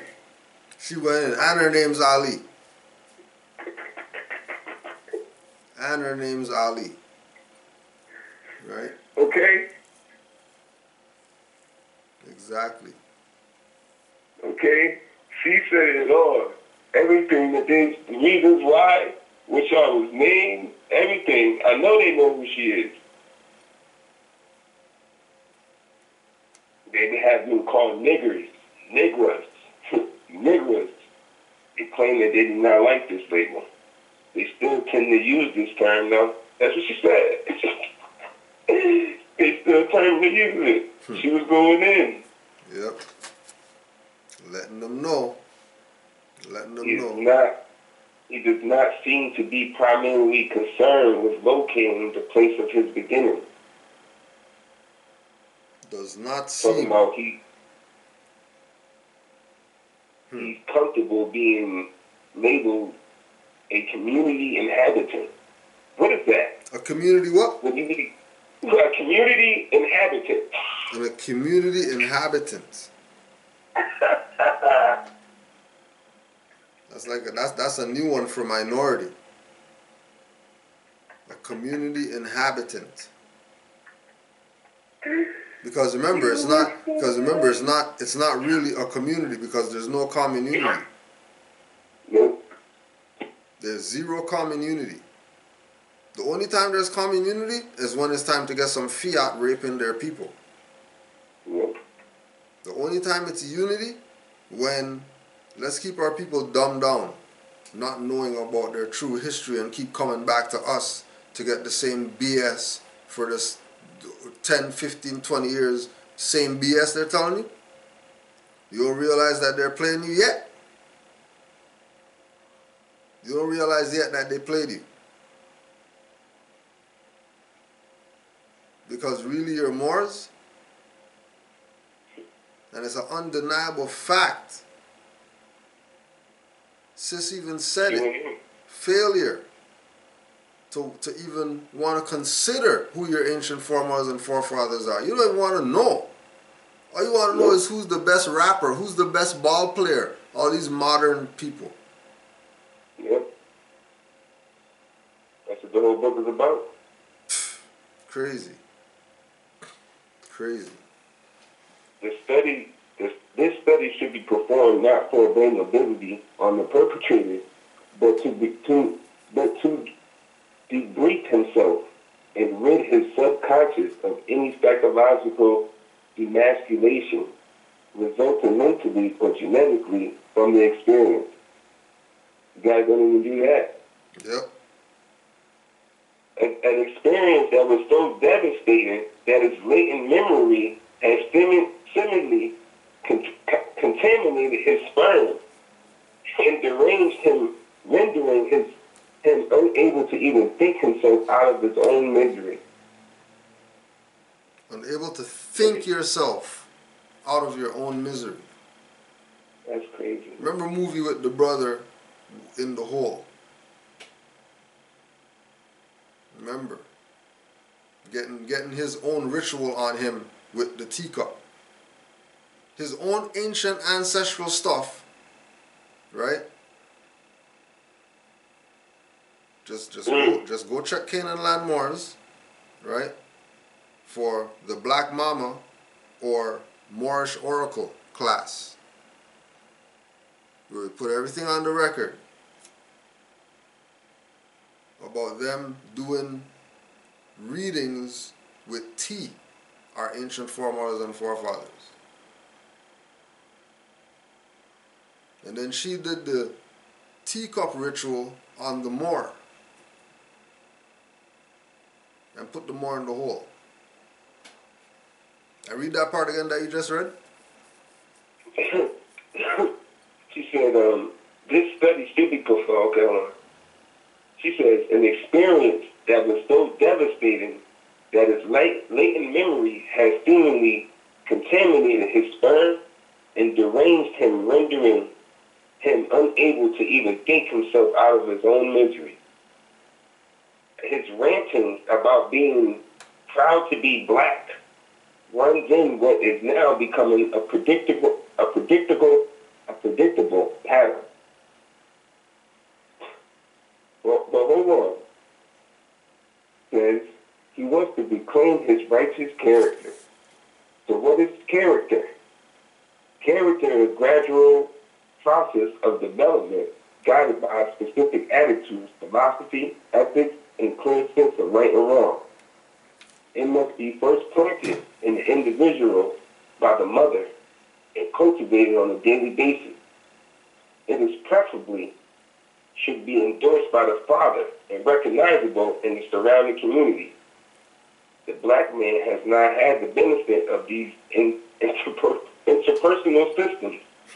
So it is no great wonder that an adult black man does not possess similar recognizable traits or character. Their behavior and practices have been developed from a conglomeration of foreign ideas. He has been surrounded with this since birth. He has been surrounded with since birth. So he has been unable to settle on a definite scope of black male characteristics.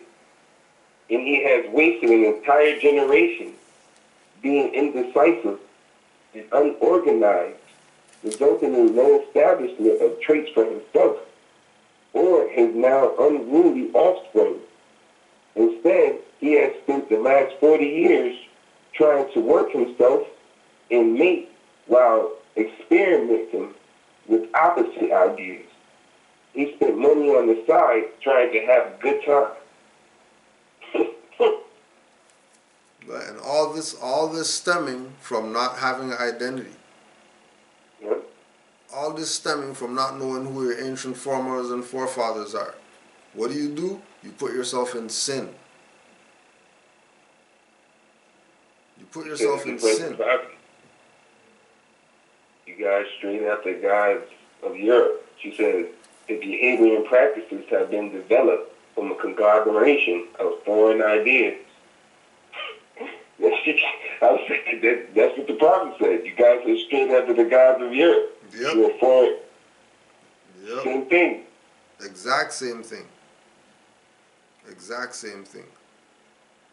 Right now, right along with what you're saying, again, Dr. Amos Wilson, Blueprint for Black Power, where he outlines all the frauds of blackness and African identity and black nationalism. He outlines all the flaws in it. That's what the Blueprint for Black Power was. The Blueprint for Black Power wasn't push some black power stuff. The Blueprint for Black Power was moving away from black power. Case in point, while re-educating the African community about its true history and culture and the true nature of white imperialism, not white supremacy, big difference, and racism, contemporary black nationalism has demonstrated inadequate concern with organizing effective means of overthrowing politico-economic oppression of the community by whites and other ethnic groups. Huey Newton's critique of cultural nationalism still seems appropriate, even if a bit overstated. Quote, "The cultural nationalists are concerned with returning to an old African culture and thereby regaining their identity and freedom. In other words, they feel that the African culture will automatically bring them political freedom." And that was from The Movement, August 1968. We believe that this somewhat magical thinking, while of utmost importance, is restoring the critically wounded African ego to vital health, but has retarded the equally important ability of the nationalists to provide the political rationales, theories, developmental plans, working organizations, and systems to enable African people to regain their sovereignty and to enhance their well-being and standing in the world. Amos Wilson, who they rep. Yep. Their black guy. Yep. Telling you about reclaiming your sovereignty. The only sovereignty you have around here is Moorish. And if you were studious people, if you are studious people, certain stuff like this would be keywords to let you know that they knew what was up. Certain people talking about nationality and sovereignty, regain something, restore something. Those are keywords. Just like sis talking about, you know, the black man wanting to keep this identity and all that, when that's a fiction. Right? And again, the black man's guide to understanding the black woman is don't call yourself black.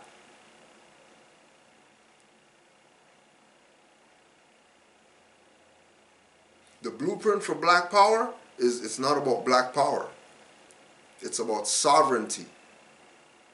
Only way you have sovereignty is if you're part of a nation. And there's a Moorish nation. There's a Moorish nation.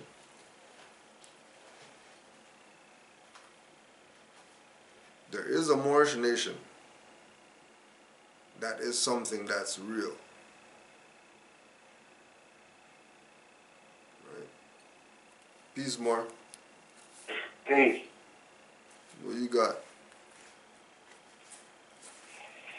Just flicking through his spittle, man. She's and she's just beating them. She's just beating them.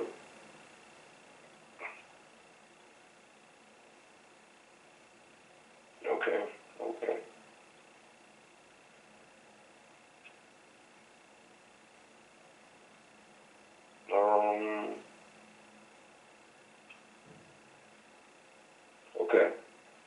I'm gonna read the "What is Culture" real quick.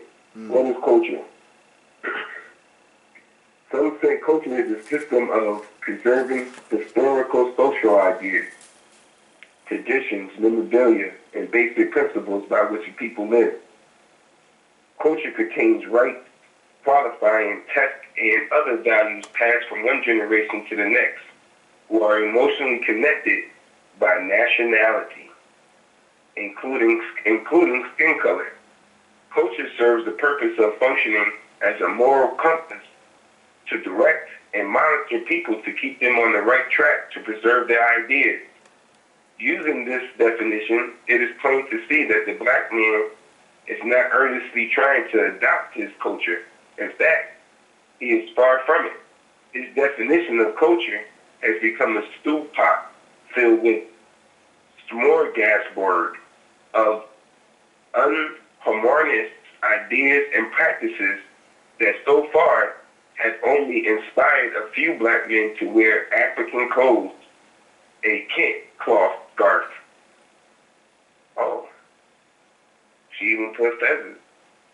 Ethnic jewelry or slogan t-shirts. As usual, many of them are starting to express their dissatisfaction angrily. They're not really hostile, but they feel like their ego has been damaged, or they have been punked out in front of the whole world for not getting their thing, what they deserve, and what they have been fighting for. They are an overly sensitive emotional group, so they derive a short-lived surge of power from talking rough to non-blacks.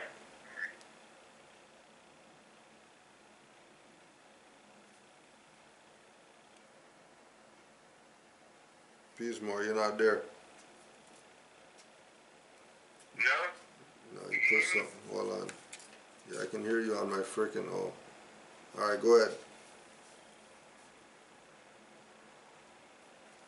Okay.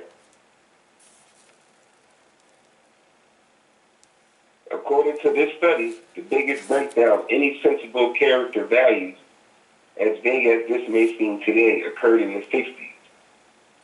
This period of the black man's life signaled a change in his priority schedule and reorganization of traditional and basic social practices.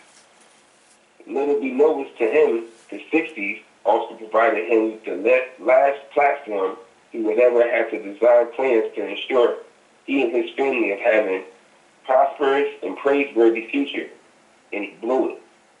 His children today, especially the sons of these black men, have never been told about what happened during that time, or of the political, permanent ramifications of the lifestyle choices made by their parents. It must now be explained to them so they can understand how and why the black man wound up in this current condition. These same sons must start a tradition of holding each previous generation of black men accountable for their collective efforts toward progress and survival. They ought to examine any previous mistakes and focus on improving those areas. It is potently futile for each oncoming generation to have to start back at square one, trying to repair the exact or worse conditions endured by their predecessors. None of the problems are new, yet no evaluation is ever made on the feasibility of the typical solutions used to better the overall quality of life for the quote-unquote African American people. The reasons this has never been done is due to the disunity among black men from coast to coast. This has kept them stuck in the stage of bickering about who, what, when, where, and how. They have addressed the commonality of obstacles that all black men face daily.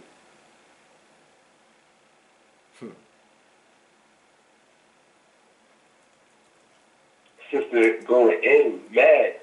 Mad going That's where all the Moorites need to be at, right here. Right. Right. And goes back to that thing of Kirikou. Once moms is straight, trust, they're going to come out the womb knowing what's up.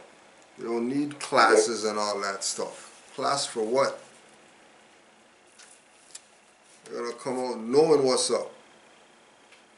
And again, Dr. Amos. Nationalists must recognize nothing is more practical and powerful than broad, solid intellectual perspectives and theories. Perspective and theories drawn from a broad array of knowledge, experience, and thought, even some of which may have been developed by the imperialistic Eurocentric establishment. So even Dr. Amos Wilson in Blueprint for Black Power is telling you maybe you should go pick up a European-made dictionary since law comes from the white man. Yeah. Since law comes from the white man, maybe you should go get a Ballantyne's. Maybe you should go get a Webster's and, you know, just consider some things that might be in there. Because Amos Wilson said, even some of which may have been developed by imperialistic Eurocentric establishment should be your broad array of knowledge.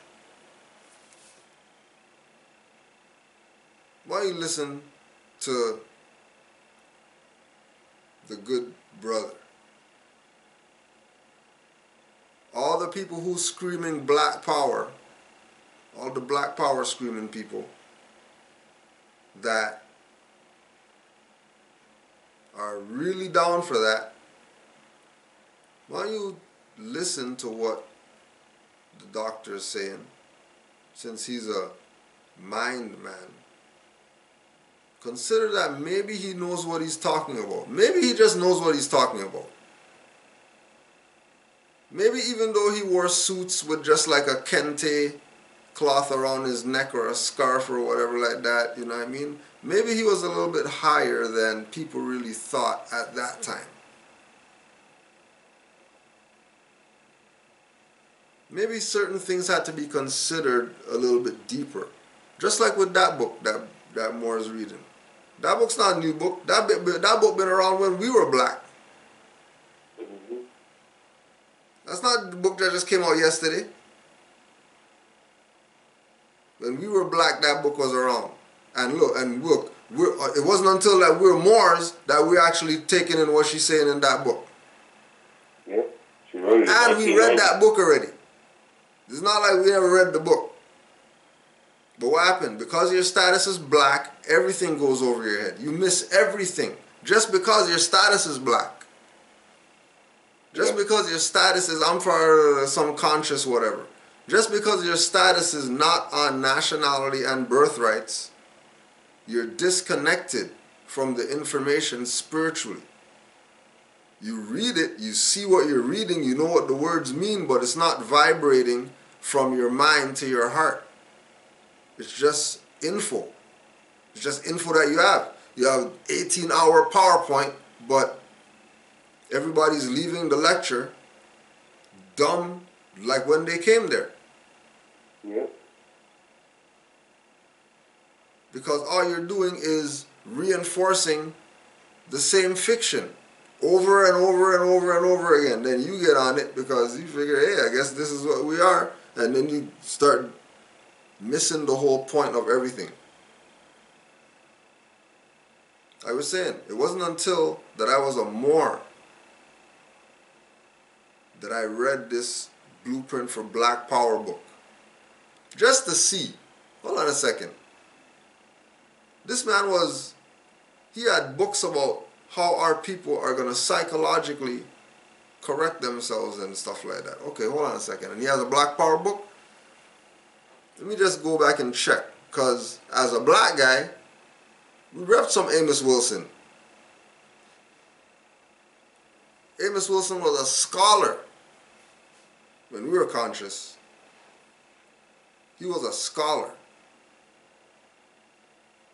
So as a Moor, you go back and see what the scholars were saying from back then. You realize that these people have been telling us that we're Moors and we should have sovereignty and all that. And all that stuff went over people's head, especially my head. Because I know that I already read this and I didn't get this when I read it that time when I read it. How come all the... Say that again, more? I was just saying, she had a chapter in here called Identity. She wrote it in 1990. The book came out in the 90s, and she's telling you. She talked about Noble Drew Ali in here, too. Telling you. Talked right about the prophet. I mean, the information she says about him was a little colored, but, you know, she talks about him. Right. It says, oh man, I just seen. Oh, it says Noble Drew Ali. Now, I know we're gonna go in on it. If we go in oh yeah, we're going on it. Yeah, why? Might as well. Might as well. Yeah, you know what I mean? Might as well. It says Noble Drew Ali. Now, this is probably why it came out in the 90s, but then again, you know, people didn't get it because when you read something about this part, you go, okay. No, and again, and again, to stress the point again, that people's reference point of who Moors are, right, is based on dirty Moors and misinformation about what this is really about. Yep. So when she's speaking, consider that she wasn't using Taj as a reference, or, you know what I mean, Hakeem Bey as a reference, or somebody who's, you know, quote unquote, a credible Moor. They were probably just basing this just on Moors they seen or Moors they heard say something, or they were on the street and the Moor ran up on them, asked them what their nationality is, and if they don't have, you're not black, and try to force feed them some info. Right? Yeah. But yeah, go ahead, The Moor. book was published in 1990. 1990. She probably wrote it in 89, you know, something like that, 88, right. Something like that. Right. All right, so Noble Drew Ali, he wrote his own religious text called the Quran, not the same as the Islamic Holy Quran. He wanted the Negro to know their origin as Asiatic, did not seek religious integration with whites. He began his organization in Newark, in New York. Drew founded his sect in 1913, and when he died, he vowed to be reincarnated, come back to life after death. Whoa. Old All right. say, Let's stop right yeah, there. see? Just Yeah. and then you could just read that part over, but you're muffled a little bit. I don't know if you're being blocked by the thing. Okay, I was driving.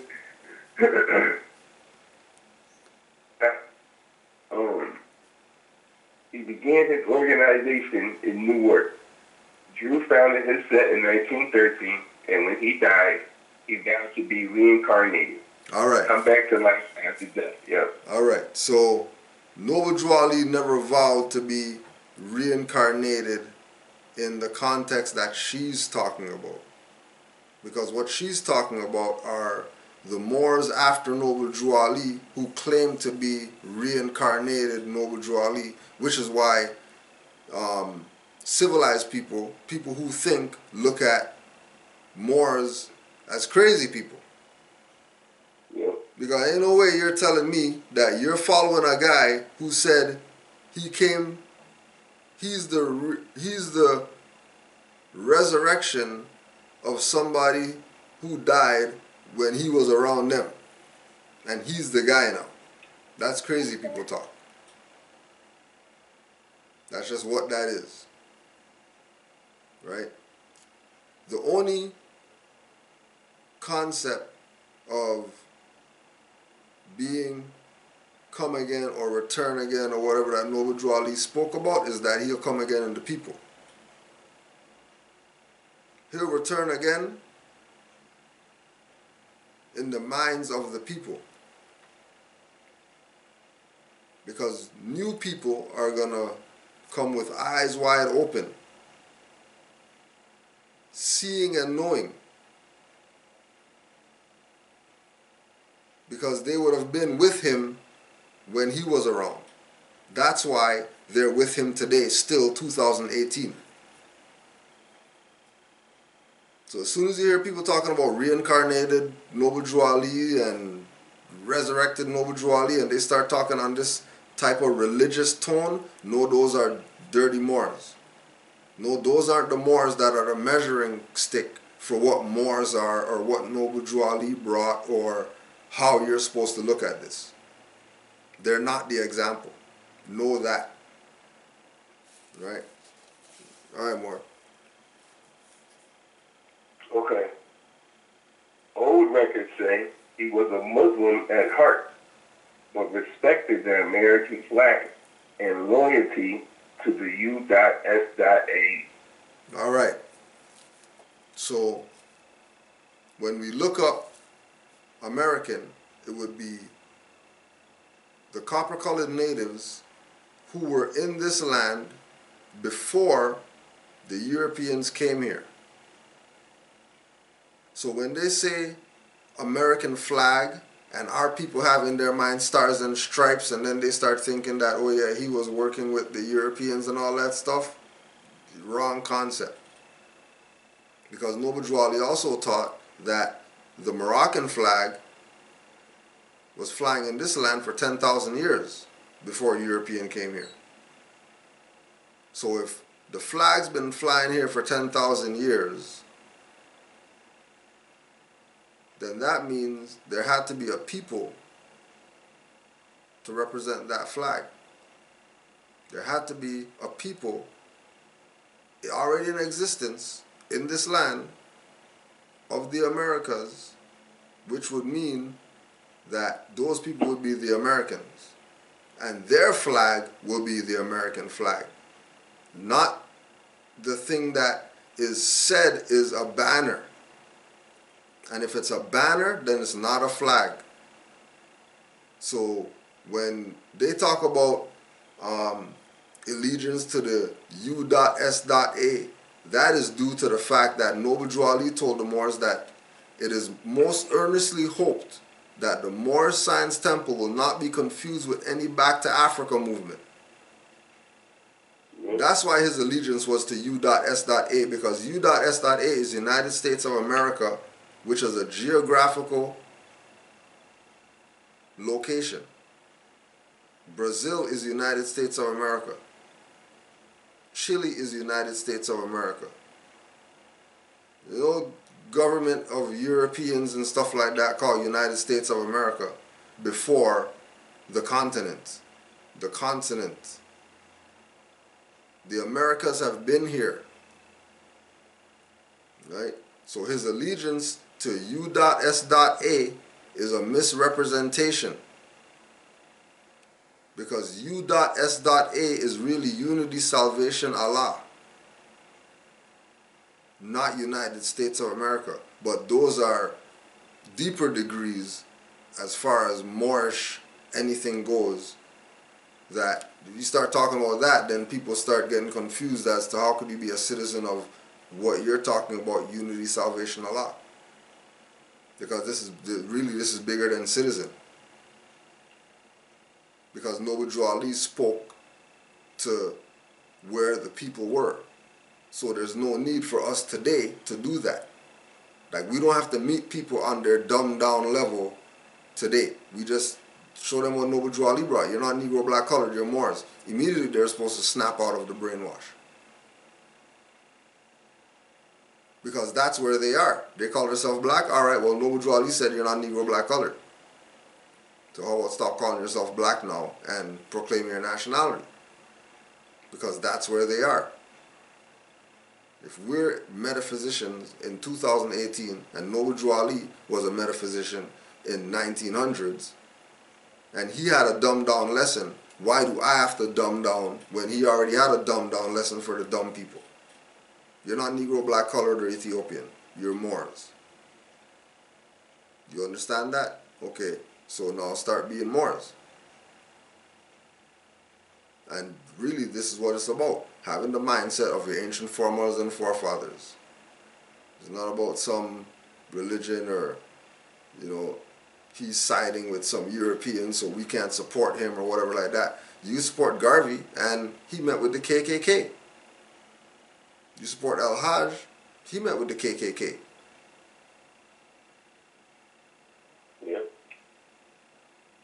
I mean, what's the issue? Right? There was some more? Yeah, she said they celebrate their Christmas on January 5th, the anniversary of the day Noble Drew Ali was reincarnated. Right? Oh. Right? Look at that. They celebrate. Right now, check what's going on. Right? They celebrate. Read that part again. Let's qualify that. They celebrate their Christmas on January 5th, the anniversary of the day Noble Drew Ali was reincarnated. So you can see where she got her information from. Yep. You could see who she was looking at. You can see who was her reference point. You can see who was her reference point. 1 second. Let me just try to find something here. If you want, you could read some more while I'm looking for this thing. He titled his group the Moorish Science Temple, Moorish Americans, or Moors.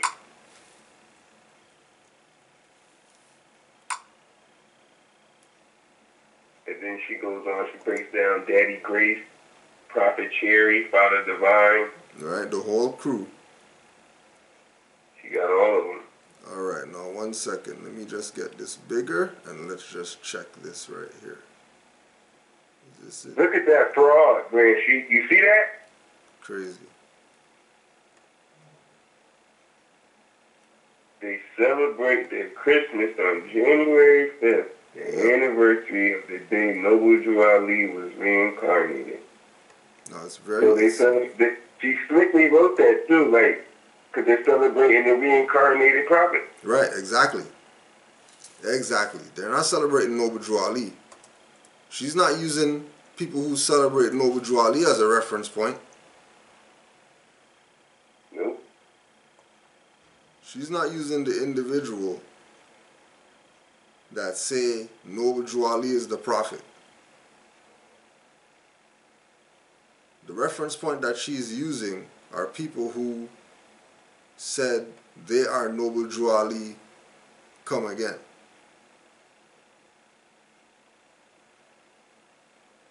Right, they are Noble Drew Ali come again. No, if I would have caught this earlier, we would have never been reading this book. I'd have threw it in the trash. As soon as I just saw that, I'd have been like, nope, she didn't make it. She tried. She tried. Right. She tried. At least she got Noble Drew Ali up in there. But you have to know, right? You have to know that it is not an illusion. Where the hell is this thing at?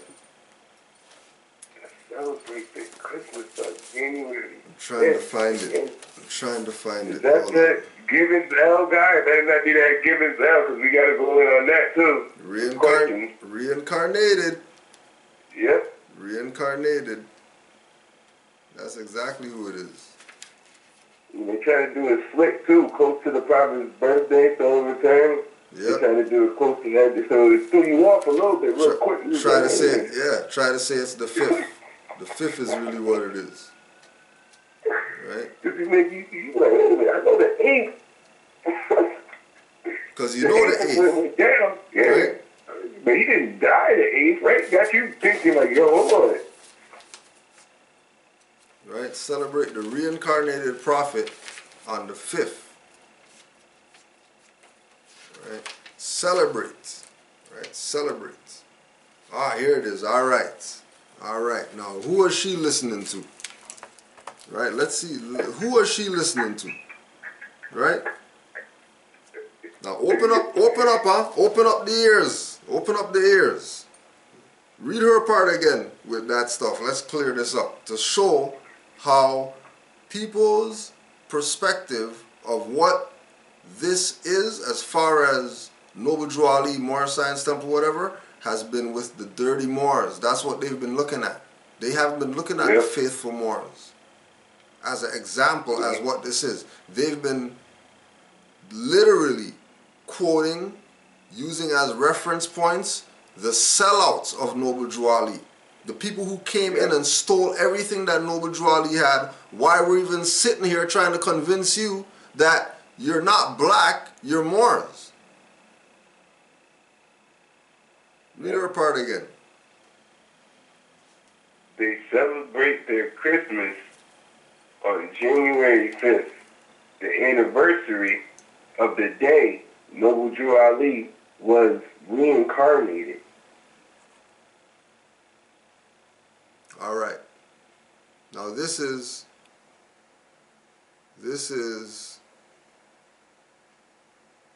Mealy L. Right. Oh, sorry. This is Noble Drew Ali to Brother Lomax Bey. The same Moor, remember when we did the presentation, and the Moor who changed the name of the stuff?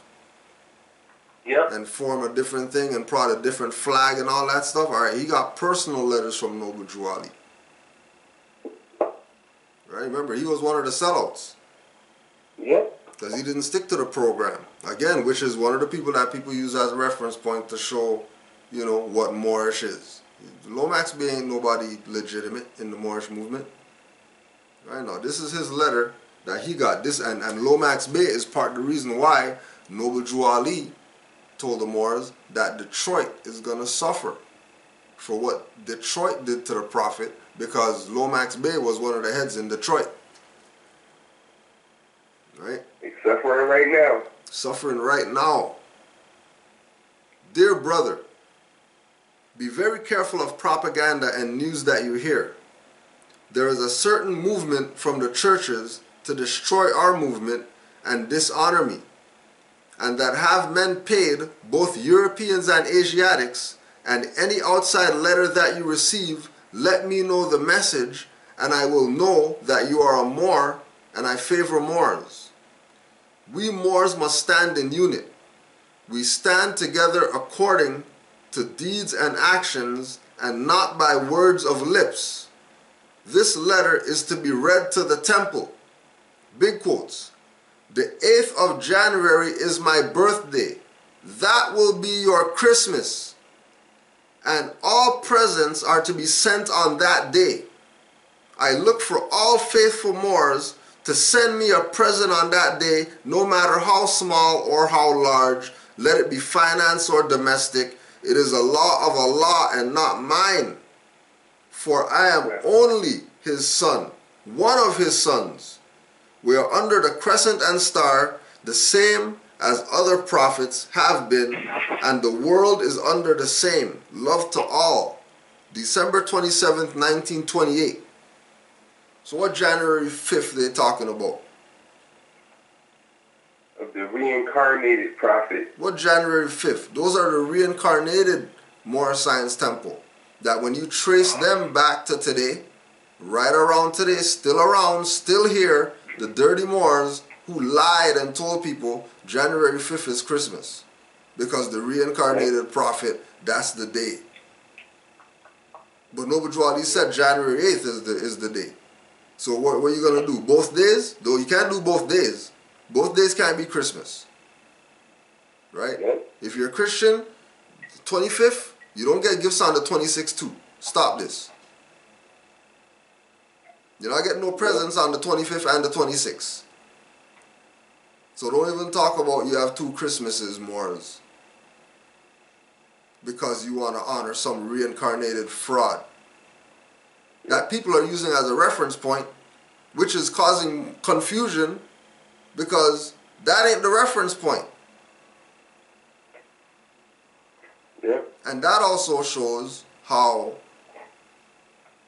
the misinformation is so easily, because remember, this has been going on from the 90s now. Yeah. First time that's ever been corrected. Yeah. But this book's been out since the 90s. Yep.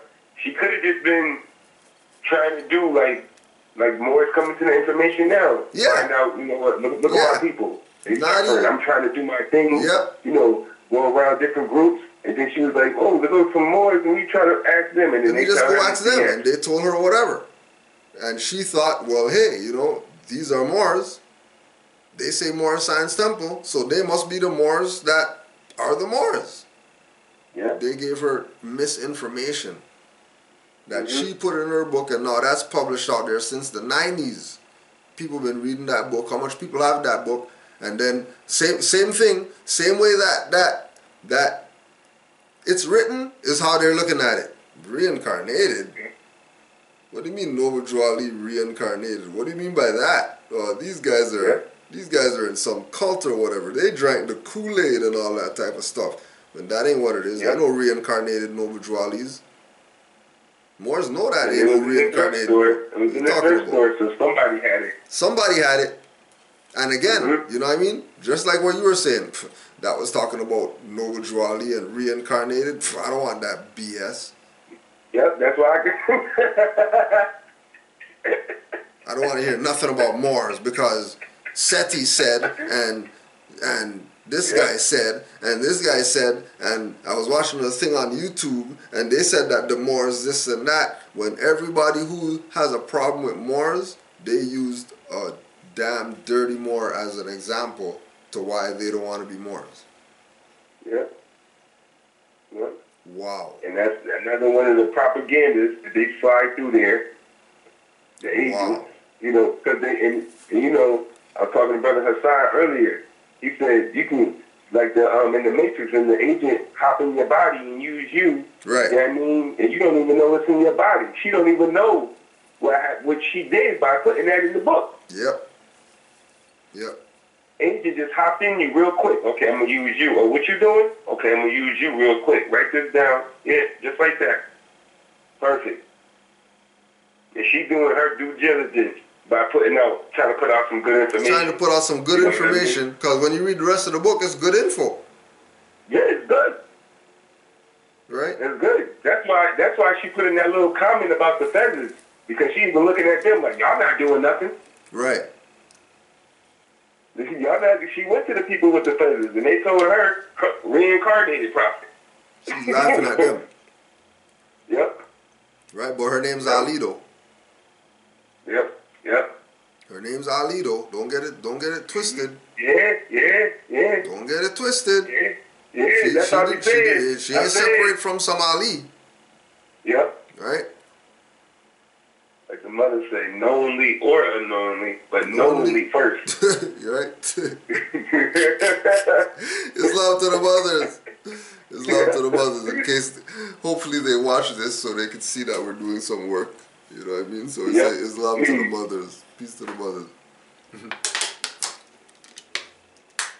It's like the Asians got out there. Real quick. Put it right out. Since 1990, they've been lying to people. Now, can you read that again?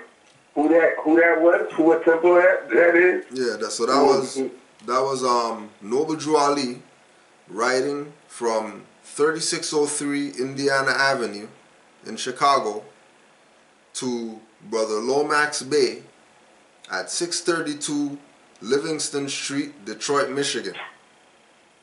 It's like a prophecy. It's like he knew it was going to happen. Like, let me get this out there because I already know they're going to do that. I already know what they're going to do. So let me just put this out there. Moors who know are going to get this letter because the letter to be read to the temple, right? Mm-hmm. So which means the obligation was on these same reincarnated reincarnated prophets or whatever to read the letter to the temple. Oh, but of course, you can't read that because they're going around telling people since 1920 whatever that January 5th is our Christmas. It's Christmas, yeah. When it's really January 8th. Yeah. According to Noble Drew Ali. According to the reincarnated prophet, it's January 5th. If he reincarnated, shouldn't he be saying January 8th too? If he's a reincarnation of the prophet, why doesn't he look like him? Yeah. If he's Noble Drew Ali again, why doesn't he talk like him? Why is he talking different stuff? Yeah. Right? Why are they talking different stuff? Why? What's the reason for the treason? Huh? Yeah. What's the reason for the treason? Probably said they're trying every scheme. Every scheme. Yo, that was a mean scheme right there too. That was mean. And crazy. I never even heard of that. And coming to think about it too, when you picked that book up? I probably had that book for probably about a year just sitting. Just sitting, because you flip, how it was, we flip through the book and get what we need to get and we get out. We just I never read that part. For real. I just knew what we was doing, the ancestors to flip through the stuff. And be like, here you go right here. Read this. Wow. And then we just broke that down crazy because that's treason. High treason. That's published too. That's published. Published high treason. Islam to sis for being used to go talk to those dirty Moors to get the wrong information to put it out so we can show. Because remember, it's been a show you that these Moors are dirty. Right? Yep. It's been a campaign for active Moors, Canaanland Moors especially, to show you that these Moors are dirty that you've been parading around with. Yep. And it's published. And they use one of the prophet's major swords. He told you the greatest weapon is our press. The greatest weapon is our press. In order to change the people, we must change their literature. And they using our own weapons against us. Right. And here we go. Changing the literature. Literally. Yep. Literally changing the literature. Because now anybody coming to you with some fifth BS, know that they're a fraud. Yep, because that's published. What you read? A PDF? No, that was in the Moorish guide. Oh, okay. But that's hidden. That's not out there. That's not out there like they try to not put that out there like that. Just like the Moors. Yeah, just like the other letters that's supposed to be read every meeting that they don't read. Exactly. And then you're gonna ask yourself, well, if they say that they're Moors and they're Moorish American and they're Moorish Science Temple or whatever, why aren't they reading the letters that Drew Ali said to read every meeting. Like, why not read the letter? What's the problem? What you got? Like, it's just a letter, or is it just a letter? Oh. No. Oh, it's too revealing. Yeah, way too revealing. It's too revealing for them to read the letters. Why? Because you realize that you've been in bed with the whores of Babylon's agents. You've been in bed with the seven-headed dragon's agents, dressing up in turbans and fezzes, claiming that they're Noble Drew Ali come again. Yes. That they fell on the ground, and all these people who were around saw a crescent and star in their eye.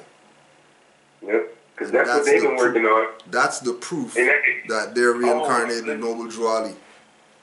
Now, Taj and them been teaching, Hakeem and them been teaching since like the 89, 88, the 80s or something, like 85 and up. Something like that. Then, how long have they been promoting that?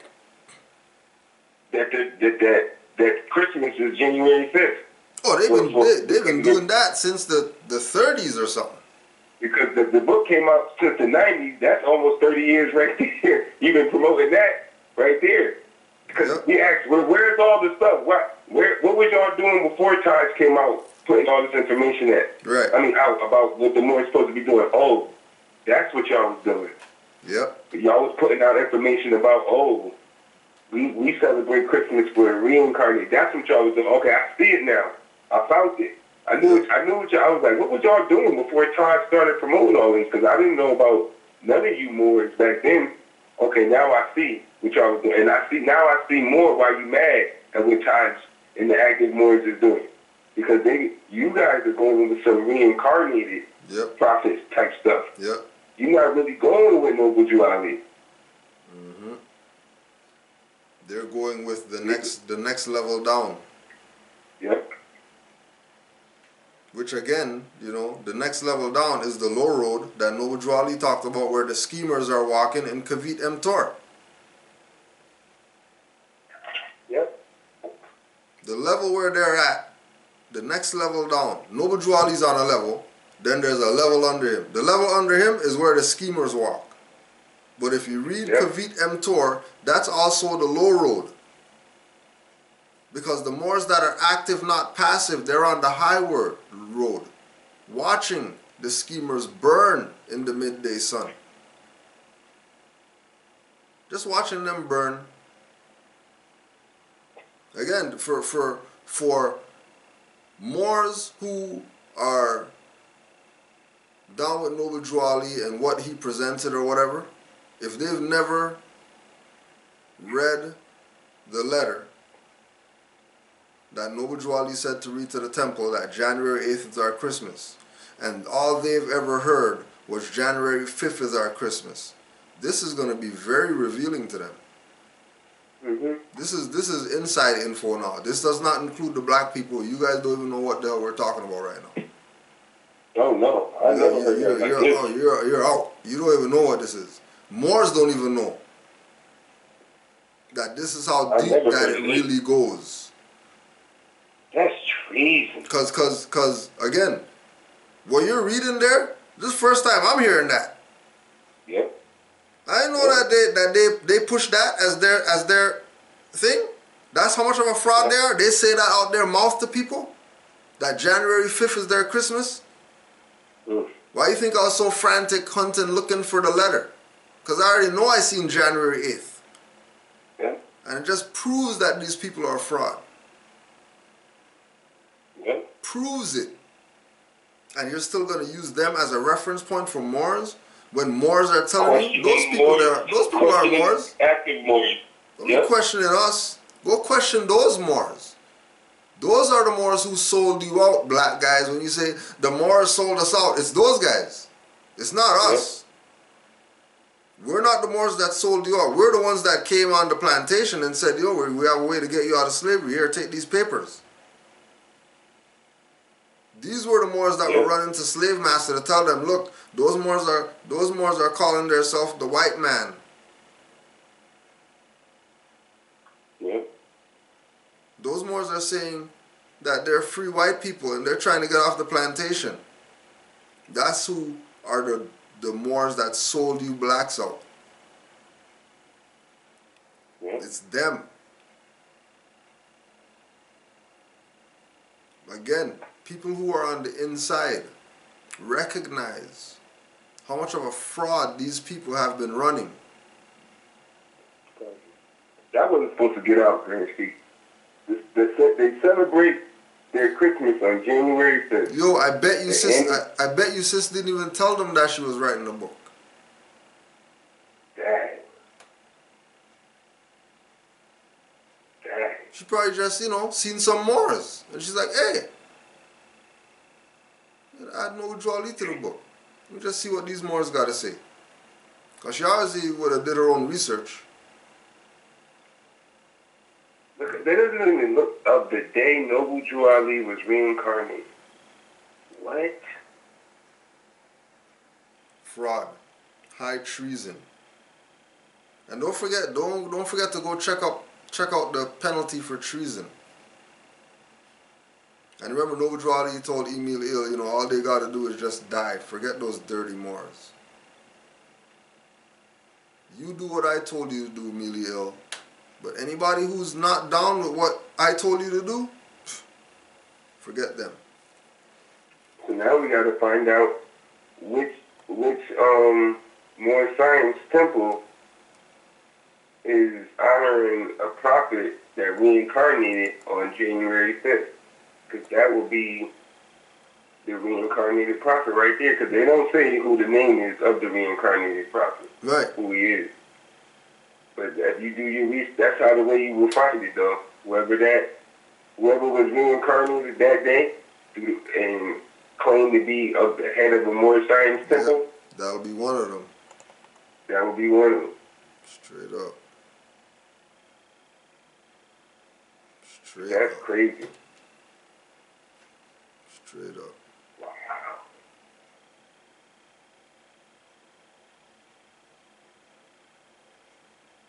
That's just what it is. Said he vowed to be reincarnated and come back to life after death. Like they was when she was sitting in front of them, they was like putting a lot of emphasis on that reincarnated prophet. Yeah. They were stressing that. They were stressing that hard to her. Yep. Qualifying this individual as the prophet. Yep. Right, and then it's no different. It's no different what Allah's Temple of Islam did with Fard Muhammad. Impress on the people that he's a prophet. Mm-hmm. Have him in all the pictures in the top corner looking down on everybody else. The display. Allah in man, Allah in flesh or whatever. Fard Muhammad. Allah in flesh. Noble Drew Ali's picture is supposed to be up there. Not Fard. Yep.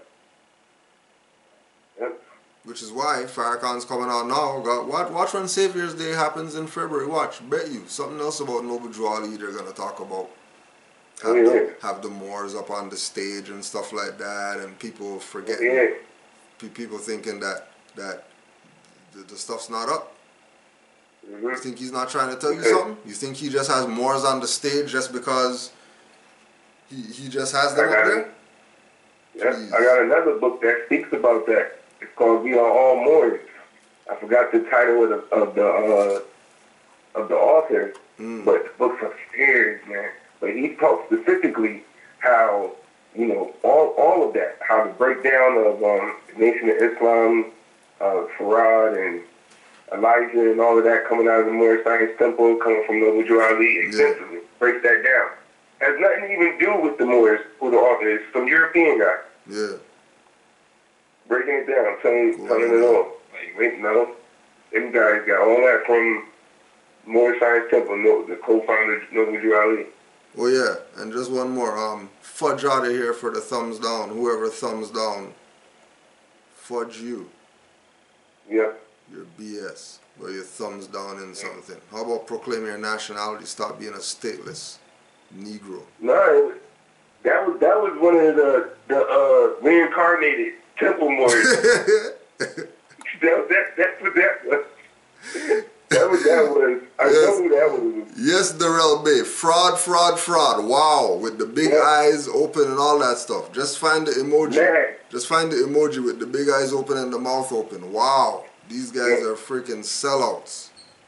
Mad right now. So, he found the book. He found it. Right? He found the book. Mad. Running like chickens with their head cut off now. Mad. Because that's not supposed to be out. Yeah, that's supposed to be inside. Supposed to be inside because, they're trying to coerce her. They think she's black or whatever. So, she wants a Christmas still. So throw the Christmas out there and then that'll reel her in. No, not really. Yep. Not really. Right, exactly. Follow the paper trail. Once you follow the paper trail, you're not going to go wrong because Drew Ali documented everything and made it public record in the Moorish Guide so that everybody had access to what was going on. Even told the Moors, make sure you read these letters to the Moors in the temple. Knowing that they weren't going to read it, knowing that new Moors are going to come with their eyes wide open, find the letters, put the letters out, now everybody has the letters. Yeah. And everybody should be looking at the fraud people like, you guys are bastards. And come proclaim your nationality. Because you've been watching Dirty Moors the whole time. As an example of why you don't want to be Moors. Well, I don't want to be Moors because Moors are religious. Oh, that's Dirty Moors that put that on you. Well, I don't want to be Moors because Moors want to side with the European. Oh, we want to be self-sufficient and self-determined. Dirty Moors told you that. Well, I don't want to be Moors because that has to do with Islam. Oh, sorry. Dirty Moors put you onto that. Because you can't want to be what you are. You're Moors. You're just unconscious. Well, I don't want to be a Moor because Moors follow the reincarnated prophet. They can say that. They can say that now. Right? No, those are dirty Moors too. Yep. Those are dirty Moors too. Right? You can say, Straight. Well, Moor, I think we did a good deed, you know what I mean? It's 8:03 right now. And also, too, for those people who want to try to catch it, well, you probably won't be able to call in, but you'll be able to listen on MHHS, Eyes Wide Open, on Blog Talk Radio, for the Harlem classes going down right now. You have any closeout thoughts, Moor? Oh yeah, Islam to all the active Moors, Islam to all the dirty Moors too, because we need y'all too once again. Look how extensive we can go in on studying because of one comment from a dirty Moor. You know what I'm saying? Yep. You know what I mean? So it's not a bad thing what they do because we can do what we do because of what they do. You know what I'm saying? Straight up. They expose the fraud. You know? So it's Islam. Islam, the people in the chat, because I seen that there was some, some fake, fraudulent Indian stuff going on in the chat. I'm glad all the active Moors in there dead as that. You know the chat muftis don't play. You know how the chat muftis do. Yep. Islam. Islam to all Moors, peace and love. You already know we can't let you go without letting you know how much the Harka base sucks. You know we have to keep letting you know how much the Harka base sucks. So it's gonna get you in. What? I'm rockets. Who says we ain't in the building? Who says we ain't into building? We the Moorish master masons, architects for your children, reppin' Friday 13th like Jason without the killing. But we promote life, it's all about the feeling. And we invoke light, we them light beings. Though you might see him on the block getting his portion, might be talking to cops, giving them caution. Occasionally wearing his fez when he's walking, see the turning heads, whispering, gawking. But he's he's locked in and he's zoned out while we boxed in our own house. We study the mystics, the adepts, the magi. Wisdom of the ancients can uncalcify eyes. Possible mission, free mental numbness. Extract the substance, rid minds of dumbness. Use the source, don't care what some purport. As we know by being told man knows not. Many before the floor, souls got bought.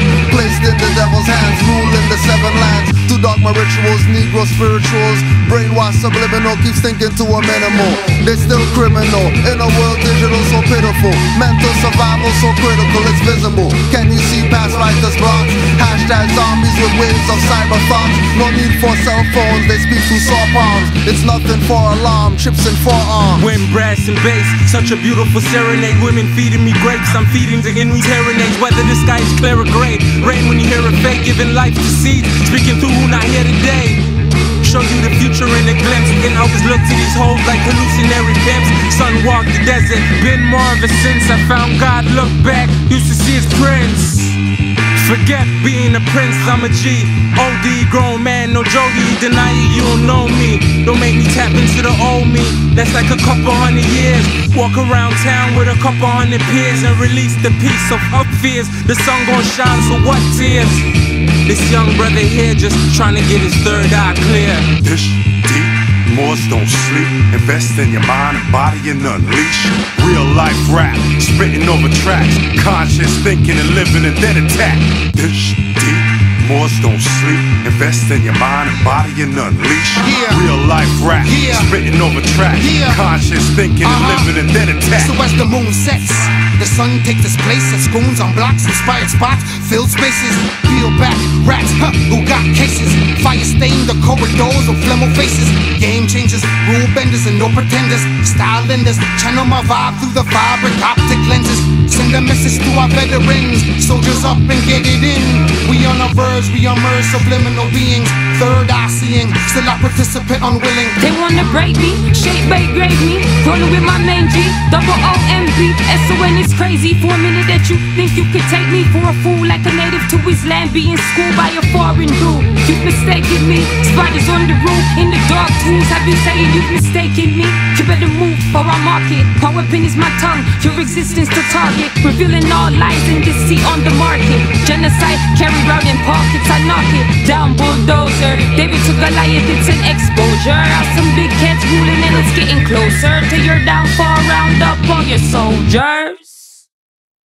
Little homie, I was seeking a fortune, tired of misfortune. I just wanted a portion, everything that I never had, though I needed my portion. Blowing like porcelain, haters fragile as porcelain. Getting broke, tired of being broke. How we acquire hope is the DJ skilling some dope, just to keep us afloat. Mind as deep as the boat, brain is a lethal weapon. We one need to elope. When I speak, I provoke.